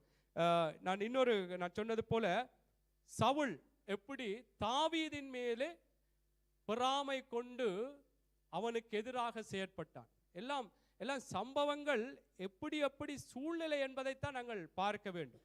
ஆமென். அதற்கு வாசித்து நாங்கள் முடித்துக் கொள்ளலாம். 1 சாமுவேல் புஸ்தகம் 18வது அதிகாரம் 6வது வசனத்திலிருந்து 13வது வசனம் வரைக்கும். 1 சாமுவேல் 6வது அதிகாரம். தாவீது பெலிஸ்தனை கொன்று திரும்பி வந்த பின்பு ஜனங்கள் திரும்ப வரும்போதும் ஸ்திரீகள் இஸ்ரவேலின் சகல பட்டணங்களிலும் இருந்து ஆடல் பாடலுடன் புறப்பட்டு மேளங்களோடும் கீத வாத்தியங்களோடும் சந்தோஷமாய் ராஜாவாகிய சவுலுக்கு எதிர்கொண்டு வந்தார்கள். அந்த ஸ்திரீகள் ஆடி பாடுகையில் சவுல் கொன்றது 1000, தாவீது கொன்றது 10000 என்று முறையாக பாடினார்கள். அந்த வார்த்தை சவுலுக்கு விசனமாயிருந்தது. அவன் மிகுந்த எரிச்சல் அடைந்து, தாவீதுக்கு 10000, எனக்கோ 1000 கொடுத்தார்கள், இன்னும் ராஜாங்கம் மாத்திரம் அவனுக்கு குறைவா இருக்கிறது என்று சொல்லி அந்நாள் முதல் கொண்டு சவுல் தாவீதை காய்மகாரமாய் பார்த்தான். எரிச்சலோடு பொறாமையோடு பார்த்தான். அதுதான் அதனுடைய அர்த்தம் என்று நான் பார்த்தேன். வாசிங்க. மறுநாளிலே தேவனால் விடப்பட்ட பொல்லாத ஆவி சவுலின் மேல் இறங்கிற்று. அவன் வீட்டிற்குள்ளே தீர்க்க தரிசனம் சொல்லிக் கொண்டிருந்தான். அப்பொழுது தாவீது தினந்தோறும் செய்கிறபடி தன் கையினால் சுரமண்டலத்தை வாசித்து கொண்டிருந்தான். சவுலின் கையிலே ஈட்டி இருந்தது. அப்பொழுது சவுல் தாவீதை சுவரோடு சேர்த்து உருவ குத்தி போடுவேன் என்று ஈட்டியை அவன் மேல் எறிந்தான். ஆனாலும் தாவீது விலகி 2 தரம் அவனுக்கு தப்பினான். கர்த்தர் தாவீதோடே கூட இருக்கிறார் என்றும் தன்னை விட்டு விலகி போனார் என்றும் சவுல் கண்டு தாவீதுக்கு பயந்து அவனை தன்னை விட்டு அப்புறப்படுத்தி அவனை 1000 பேருக்கு அதிபதியாக வைத்தான். அப்படியே அவன் ஜனத்திற்கு முன்பாக போக்கும் வரத்துமாயிருந்தான். ஆமென். இங்கே பாருங்கள், என்ன சம்பவம் நாங்கள் ஆரம்பத்திலே படித்தோம் என்று சொன்னால், தாவீது பெலிஸ்தன் அந்த கோலியாத்தை கொன்று எப்படியாக இஸ்ரவேல் ஜனங்களை, இஸ்ரவேலுடைய அந்த இராணுவங்களை, தேவனை தூசித்து கொண்டிருந்த அந்த கோலியாத்தை இந்த தாவீது கொன்று அவனை முறியடித்து திரும்பி வந்த பொழுது ஜனங்கள் திரும்பி வரும்போதும் ஸ்திரீகள் இஸ்ரவேலின் சகல பட்டணங்களிலும் இருந்து ஆடல் பாடலுடன் புறப்பட்டு மேளங்களோடும் கீத வாத்தியங்களோடும் சந்தோஷமாய் ராஜாவாகிய சவுலுக்கு எதிர்கொண்டு வந்தார்கள். யாருக்காக? இந்த தாவீது பெலிஸ்தனாகிய அந்த கோலியாத்தை கொன்று திரும்பி வந்த பொழுது அந்த ஸ்திரீகள் என்ன செய்கிறார்கள் என்றால், ஆடி பாடுகையில் சவுல் கொன்றது 1000, தாவீது கொன்றது 10000 என்று முறையாக பாடினார்கள். அந்த வார்த்தை சவுலுக்கு விசனமாயிருந்தது. அவன் மிகுந்த எரிச்சல் அடைந்து, தாவீதுக்கு 10000, எனக்கோ 1000 கொடுத்த. எப்படி அந்த எரிச்சல் பொறாமை என்று சொன்னால், அவன் எப்படியாக அவர்கள் எல்லாம் அந்த ராஜாவே சவுலே பயந்து கொண்டிருந்த ஒரு கோலியாத் அந்த பெலிஸ்தனை கொன்று திரும்பி வந்த பொழுது இந்த ஸ்திரீகள் படிக்கிறார்கள், ஸ்திரீகளால் தான் பிரச்சனை. ஸ்திரீகள், ஆமென். இது நல்ல நல்ல காரியம், ஆமென். என்ற ஸ்திரீகள் தான் படிக்கிறார்கள் என்று சொல்லப்படுகிறது. இல்ல சொல்ல, அந்த ஸ்திரீகள் ஆடிப்பாடுகையில் சவுல் கொன்றது 1000, தாவீது கொன்றது 10,000 என்று முறையாக பாடினார். நல்ல காரியம். இதுல பிரச்சனைன்னு நான் சும்மா பகுடிக்கு சொன்னான். என்னென்றால் இப்படி பாடும் பொழுது சவுல் என்ன சொல்றாருண்டா, சவுலுக்கு விசனமாயிருந்து அவன் மிகுந்த எரிச்சல் அடைந்து தாவீதுக்கு 10,000 எனக்கோ 1000 கொடுத்தார்கள். பாருங்க எப்படி பொறாமை. தன்னைத்தான் உயர்த்த வேண்டும், தன்னைத்தான் மேன்மைப்படுப்ப. எப்படித்தான் உயர்வான நிலைகளிலே ஒருவர் காரியங்களை செய்தாலும் அவரை உயர்த்தி பேசுவதுதான் நல்லது. அதுதான் வளமை, யதார்த்தம், உண்மை. அதை விட்டு டயஸ் நல்லபடியா எல்லா ஒரு காரியத்தை செய்கிறார், ஆசீர்வாதமாய் நல்ல அநேகர் பிரயோஜனமாய் ஆசீர்வாதமா இருக்கின்றா, செல்வம் செய்திருக்கிறார், செல்வம் தான் இதற்கு எல்லாம் காரணம், அப்படி சொல்லுவதில்லை. அவர்தான் செய்தார், அவரைத்தான், இது அவரை உயர்த்தி விட்டார். அப்ப எனக்குள்ள என்ன குறிச்சோ இன்னும் அவரை விட மேன்மையா பேச வேணுமே, என்ன குறித்து பேசலை என்று சொல்லி இப்படி நான் பொறாமை கொள்ள. இதுல எல்லாம் நீங்க உங்களோட வாழ்க்கையின் அனுபவங்களே வைத்து பார்க்க முடியும். எப்படி பொறாமை கொள்ளுகிறீர்கள் ஜனங்கள் மத்தியிலே. சில வேளைகளில் இவர் நல்லபடியா ஊழியம் செய்கிறார், இவர் நல்லபடியா இருக்கிறார், நல்ல காரியங்களை செய்கிறார் என்று சொல்லும் பொழுது சில வேளையில் நானும் செய்யலாம், மற்றவர்களும் செய்யலாம். ஏன் என்ன குறித்து சொல்லு, நானும் தானே செய்கிறேன், நானும் தானே செய்தனான் என்று சொல்லி அங்கே ஒரு சந்தோஷமா ஏற்றுக்கொள்றேன். பொறாமை அங்கே அந்த சௌரன் செய்கிறார் என்றால், அவர் குறித்து பேசுகிறார் என்றால், அந்த அவ்வளவு ஜனங்கள் மத்தியிலே அதை சந்தோஷமா ஏற்றுக்கொள்ள வேண்டும். அவருக்கு அந்த விடயத்தை குறித்து அவர் சந்தோஷமாய் ஆசீர்வாதமாய் இருந்ததுனால அதை சொல்லுகிறார். அதுக்காக என்னை குறித்து சொல்லவில்லையே, நான் இதற்கும் ஒரு காரணம் தானே, என்னையெல்லோ இன்னும் மேன்மையாய் பேசியிருக்கணும் என்று சொல்லி அதிலே அந்த சந்தோஷத்திலே, அந்த மனுஷனுடைய உயர்விலே நான் என்னை பங்கெடுக்க வைக்காமல் நான் ஒரு பகையை ஏற்படுத்திக் கொள்வேன் என்றால், ஒரு பொறாமை எனக்குள்ளே அதில் இருக்கும் என்று அதை ஏற்றுக்கொள்ளாமல், ஏன் என்ன சொல்லல, என்ன சொல்லி இருக்கணும் இதுல, எதனால நான் இதை ஏற்றுக்கொள்ள மாட்டேன். கணவனை சொன்னபடியா மனைவியையும் சொல்லி இருக்கணும், வயசை சொன்னபடியா சிவாவையும் சொல்லி இருக்கணும், அதால நான் இதை ஏற்றுக்கொள்ள மாட்டேன். ஆமென். இப்படித்தான் பொறாமை. இதுதான் பொறாமை. அதனால ஏற்றுக்கொள்ளணும். ஒருவரை உயர்த்தி பேசுகிறார் அதை சந்தோஷமாய் நாங்கள் ஏற்றுக்கொள்ள பழகணும்.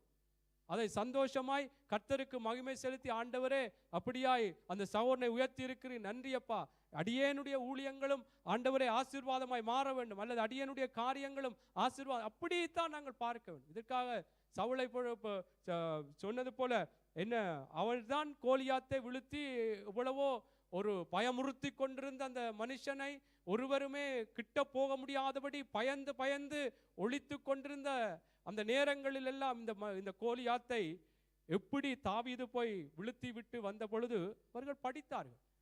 இதில் சொல்லப்பட்டது போல அங்கே சவுல் கொன்றது 1000, தாவீது கொன்றது 10,000 என்று முறையாக படினார்.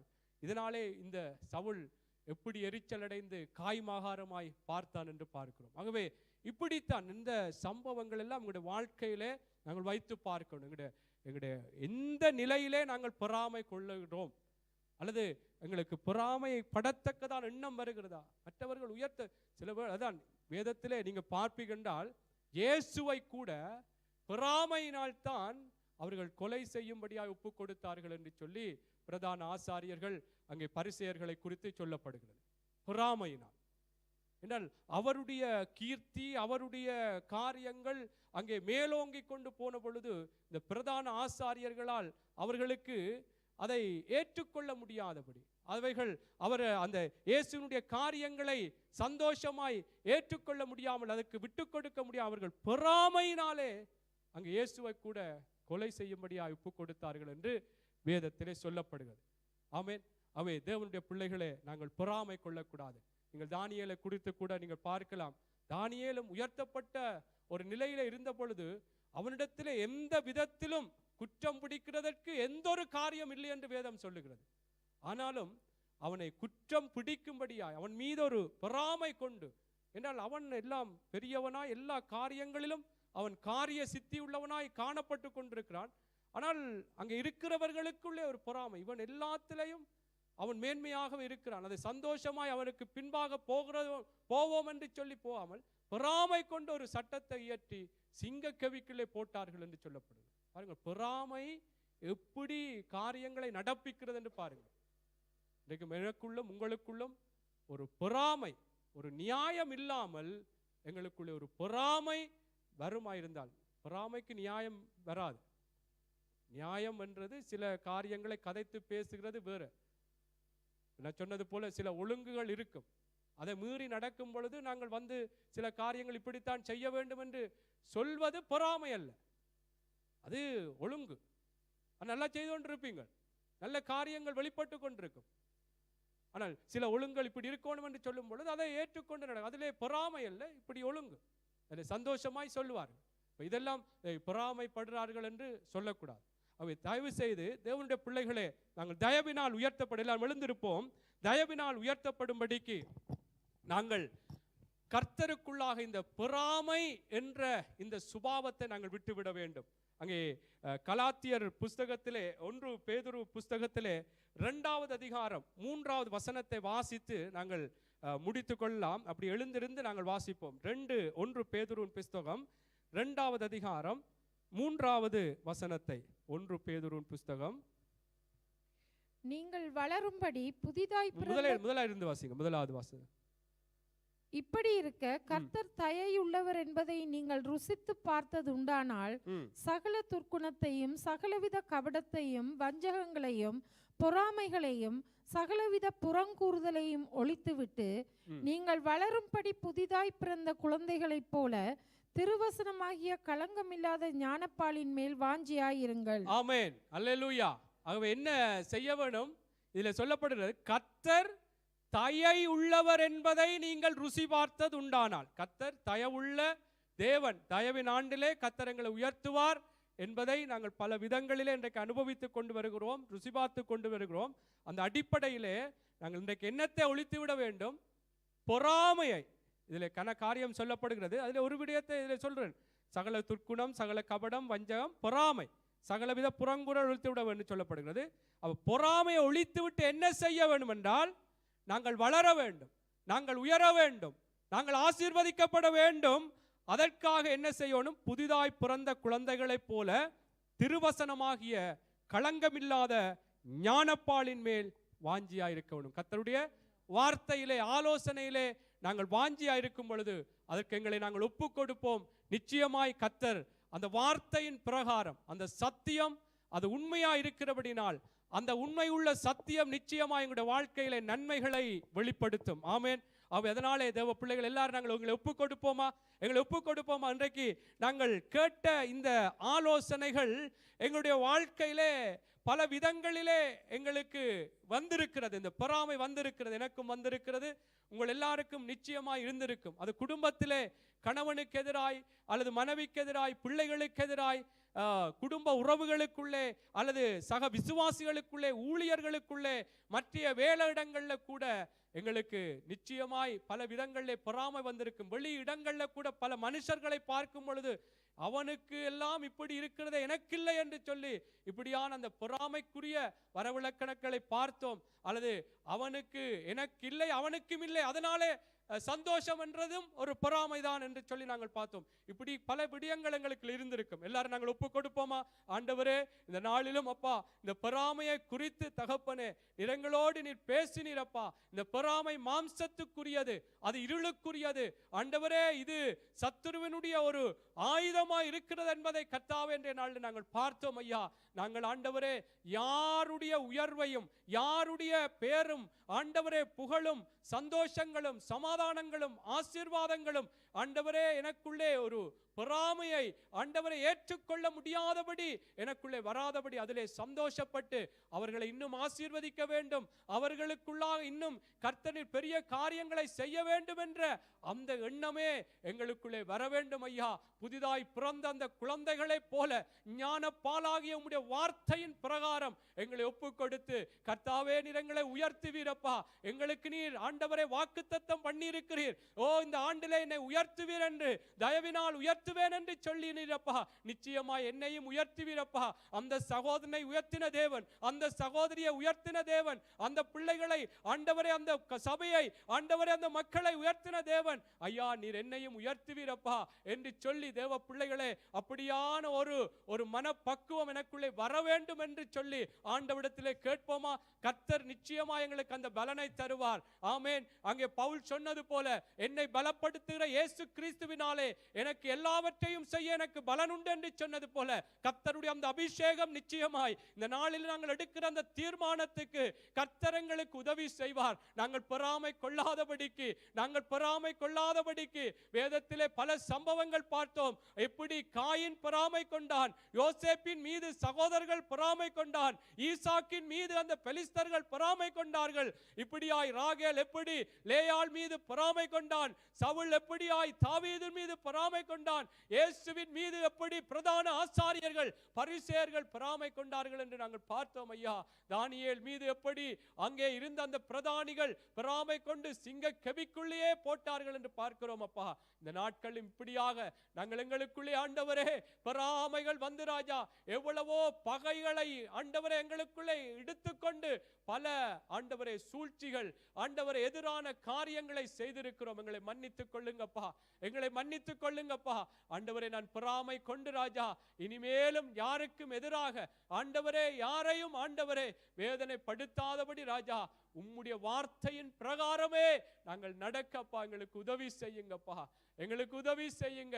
கர்த்தர் அப்படி எங்களுக்கு உதவி செய்கிறபடியா நன்றி செலுத்துவோமா? கரங்களை உயர்த்தி ஆண்டவர் இந்த நாளிலும் ஏதோ நாங்கள் இந்த இவ்வளவு நேரம் இருந்து விட்டோம் என்று முடிந்து விட்டது என்று சந்தோஷப்படாமல் கர்த்தர் எங்களை உருமாற்றி இருக்கிறார், எங்களுடைய மனங்களை புதிதாக்கி இருக்கிறார். அந்த புதிதாக்குதலினால் எங்களுக்குள்ளே மறுரூபங்கள் உண்டாயிருக்கிறது என்று சொல்லி ஆண்டவருக்கு நன்றி செலுத்துவோம். நன்றி தகப்பனே, நன்றி ராஜா, நன்றி கர்த்தாவே. ஐயா, உம்முடைய வார்த்தையின் பிரகாரம் ஆண்டவரே எங்களுக்குள்ளாக நீங்கள் ஐயா நீர் இன்னுமாக ராஜா உம்முடைய தயவினால் நாங்கள் உயர்த்தப்படத்தக்கதாய் எங்களுடைய வாழ்க்கைகளை இன்னுமாக கர்த்தர் நீர் மாற்றப்படுவதற்காய் நன்றி அப்பா. இந்த பொறாமை ஆண்டவர் எங்களுக்குள்ளே வேண்டாம் ஐயா. அந்த சிந்தனையில கூட ஆண்டவர் அந்த எண்ணம் வரும்பொழுது அதை அகற்றிவிட எங்களுக்கு நீங்கள் உதவி செய்யும்படியா நாங்கள் செபிக்கிறோம் அப்பா. நன்றி ஆண்டவரே, நன்றி கர்த்தாவே. நாங்கள் ஒரு ஜெபத்தோடு இப்பொழுது நாங்கள் கடந்து வருவோம். இப்பொழுதும் கூட எங்களுடைய மூத்த ஊழியக்காரன் எங்களுக்காக எல்லாரையும் ஒப்பு கொடுத்து நாங்கள் ஜெபிப்பார். அவர் எல்லாரும் இணைந்து கொள்வோம். ஜீசஸ். ஆமா ஆண்டவரே, ஜீசஸ் ஜீசஸ். ஆமா ஆண்டவரே, ஜீசஸ் ஜீசஸ். படிப்பித்து கொண்டு வருகிற உம்முடைய பிரதான கிருபைகளுக்காக உமக்கு நன்றி செலுத்தி உம்மை ஸ்தோத்திரிக்கிறோம், துதிக்கிறோம் ஆண்டவரே. ஆண்டவரே, இதன் மூலமாக இன்றைய நாளும் ஆண்டவரே நாங்கள் கற்றுக்கொண்ட பாடத்தை ஆண்டவரே அப்பா தயவினால் ஆண்டவரே நாங்கள் பெற்றுக்கொள்ள வேண்டிய காரியங்களை ஆசீர்வாதங்களை இழந்து போகாதபடி இந்த பெருமையின் ஆவி ஆண்டவரே ஒருவரையும் ஆண்டவரே தொடாதபடி இந்த திருச்சபையில் இருக்கிற மக்கள் ஆண்டவரே ஒவ்வொருவரையும் நீர் ஆண்டவரே உம்முடைய சமாதானத்தினாலும் உம்முடைய தாழ்மையினாலும் ஆண்டவரே ஒவ்வொருவரையும் நீர் அணிய வேண்டுமாக ஜெபிக்கிறோம் ஆண்டவரே. ஆண்டவரே, இந்த நாளிலும் ஆண்டவரே பல கோணங்களிலே நாங்கள் ஆண்டவரே பார்த்தோம் ஆண்டவரே. அப்பா ஆண்டவரே, சவுலை குறித்து பார்த்தோம் ஆண்டவரே. அப்பா, உம்முடைய பிள்ளைகளாகிய தாவீதை குறித்து பார்த்தோம் ஆண்டவரே. ஆண்டவரே அப்பா, ஈசாக்கை குறித்து பார்த்தோம் ஆண்டவரே. ஒவ்வொருவருடைய குணாதிசயங்களிலும் இருந்து உம்முடைய தயவு இன்றைய நாளும் வெளிப்பட்டதே, அதற்காக உமக்கு நன்றி செலுத்துகிறோம் ஆண்டவரே. அப்பா, அந்த ஈசாக்கை குறித்து பார்க்கும் போது ஆண்டவரே அப்பா அந்த அபிமெலேக்கு ஆண்டவரே அவன் இறுதியாக சொன்ன வார்த்தை ஆண்டவரே எங்கள் உள்ளங்களிலே வர வேண்டுமாக ஜெபிக்கிறோம். கர்த்தரோடு இருக்கிறார் என்பதை நாங்கள் அறிந்து கொண்டோம் என்று அந்த எதிரியானவன் அறியக்கூடிய விதத்திலே ஆண்டவரே அப்பா உம்முடைய தயவு அவன் மேல் இருந்ததற்காக நன்றி. நீதிமொழிகளின் புத்தகம் 17வது அதிகாரம் 16வது அதிகாரம் 7ஆம் வசனம் சொல்லுகிறது, ஒருவனுடைய வழிகள் கர்த்தருக்கு பிரியமாய் இருந்தால் Jesus. அவனுடைய சத்துருக்களும் அவனுக்கு சமாதானமாக வரும்படி Amen. கர்த்தர் திருப்புவார் என்று Jesus. ஆண்டவரே இன்றைய நாளும் ஆண்டவரே உம்முடைய தயவின்படி நாங்கள் நடக்கும் போது ஆண்டவரே ஆமா, ஆண்டவரே. எங்களை எதிர்க்கிறவர்களும் எங்களை ஆண்டவரே Jesus. விரோதிகளாக பார்க்கிறவர்களும் ஆண்டவரே ஆமா, எங்கள் அண்டையிலே வளர்த்தக்கதாக தேவனே உம்முடைய முகத்தை எங்களை விட்டு மறைத்து போடாதபடி ஆமா, ஆண்டவரே உம்மோடு நடக்கிறவர்களாக இந்த திருச்சபை மக்கள் ஒவ்வொருவரையும் ஊழியக்காரர்கள் ஊழியக்காரிகள் ஆண்டவரே Jesus. இந்த திருச்சபையில இருக்கிற ஒவ்வொரு அங்கத்தவர்களையும் நீர் ஆமா, பொறுப்பெடுக்க வேண்டுமாக செபிக்கிறோம் ஜெபிக்கிறோம் அப்பா. ஆண்டவரே உம்முடைய தயவை விட்டு விழுந்து போகாதபடி Jesus. விழுந்தால் என்ன நடக்கும் என்பதையும் ஆண்டவரே ஆமா, ஆண்டவரே. நீர் எச்சரித்திருக்கிறீர் Jesus. ஆண்டவரே அப்பா இன்னும் எங்களுக்கு கற்று தந்து ஆமா, இந்த ஆண்டவரே. நாளிலும் ஆண்டவரே பெற்ற இந்த பாடத்தின் ஊடாக Jesus. ஆண்டவரே நாங்கள் ஒருவரும் ஆண்டவரே பெருமை பாராட்டாதபடி பெருமை உள்ளவர்களுக்கு தேவன் எதிர்த்து Jesus. நிற்கிறார் தாழ்மை உள்ளவர்களுக்கு கிருபை Jesus. அளிக்கிறார் என்று சொன்னது போல் ஆண்டவரே உம்முடைய கிருபைக்கு மேலோங்கி நிற்கிற உம்முடைய தயவு Jesus. இந்த பிள்ளைகளை ஆட்கொள்ள வேண்டுமாக செபிக்கிறோம் ஜெபிக்கிறோம். இன்றைய நாளும் வராம இருக்கிற ஒவ்வொரு பிள்ளைகளை நீ பொறுப்படும் ஆண்டவரே ஆண்டவரே அவர்களோடும் பேசும் இடப்படும் Jesus. இனி வரும் நாட்களிலே ஆண்டவரே இந்த இடத்திலே வந்து நாங்கள் ஆண்டவரே உம்முடைய தயவு நாண்டிலே ஆண்டவரே Jesus. அப்பா உம்முடைய தயவை பெற்று இன்னும் என்னமாக நாங்கள் முன்னேறி செல்ல ஒவ்வொரு பிள்ளைகளையும் சிறியோர் ஆமா, பெரியோர் ஆண்டவரே. பாலகர்கள் முதியோர் ஆண்டவரே Jesus. வாலிப பிள்ளைகள் ஆண்டவரே ஒவ்வொரு குடும்ப தலைவர்கள் ஆமா, ஒவ்வொருவரையும் இந்த திருச்சபையை உம்முடைய இரத்தத்தினாலே மூடி ஆமா, உம்முடைய ஆண்டவரே. தயவினாலே காத்து வழி நடத்த வேண்டும் என்று இயேசுவின் நல்ல நாமத்திலே ஜெபம் பண்ணி நிற்கிறோம் எங்கள் ஜீவனுள்ள நல்ல பிதாவே ஆமென் ஆமென், ஆமென் ஆமென் ஆமென். நம்முடைய கர்த்தராகிய இயேசு கிறிஸ்துவுடைய கிருபையும் பிதாவாகிய தேவனுடைய அன்பும் பரிசுத்த ஆவியானவருடைய அந்யோன்ய ஐக்கியமும் இன்றும் என்றும் சதா காலங்களிலும் எங்கள் அனைவரோடும் கூட இருப்பதாக ஆமென் ஆமென். எல்லாரும் சேர்ந்து சொல்லுவோமா? என் ஆத்துமாவே கர்த்தரை ஸ்தோத்தரி, என் முழு உள்ளமே அவருடைய பரிசுத்த நாமத்தை ஸ்தோத்தரி. என் ஆத்துமாவே கர்த்தரையே ஸ்தோத்தரி, கர்த்தர் செய்த சகல உபகாரங்களையும் மறவாதே. ஆமென் ஆமென். கர்த்தர் எங்களுக்காக யாவற்றையும் செய்து முடித்தார். ஆமென். கர்த்தர் உங்களை ஆசீர்வதிப்பார்.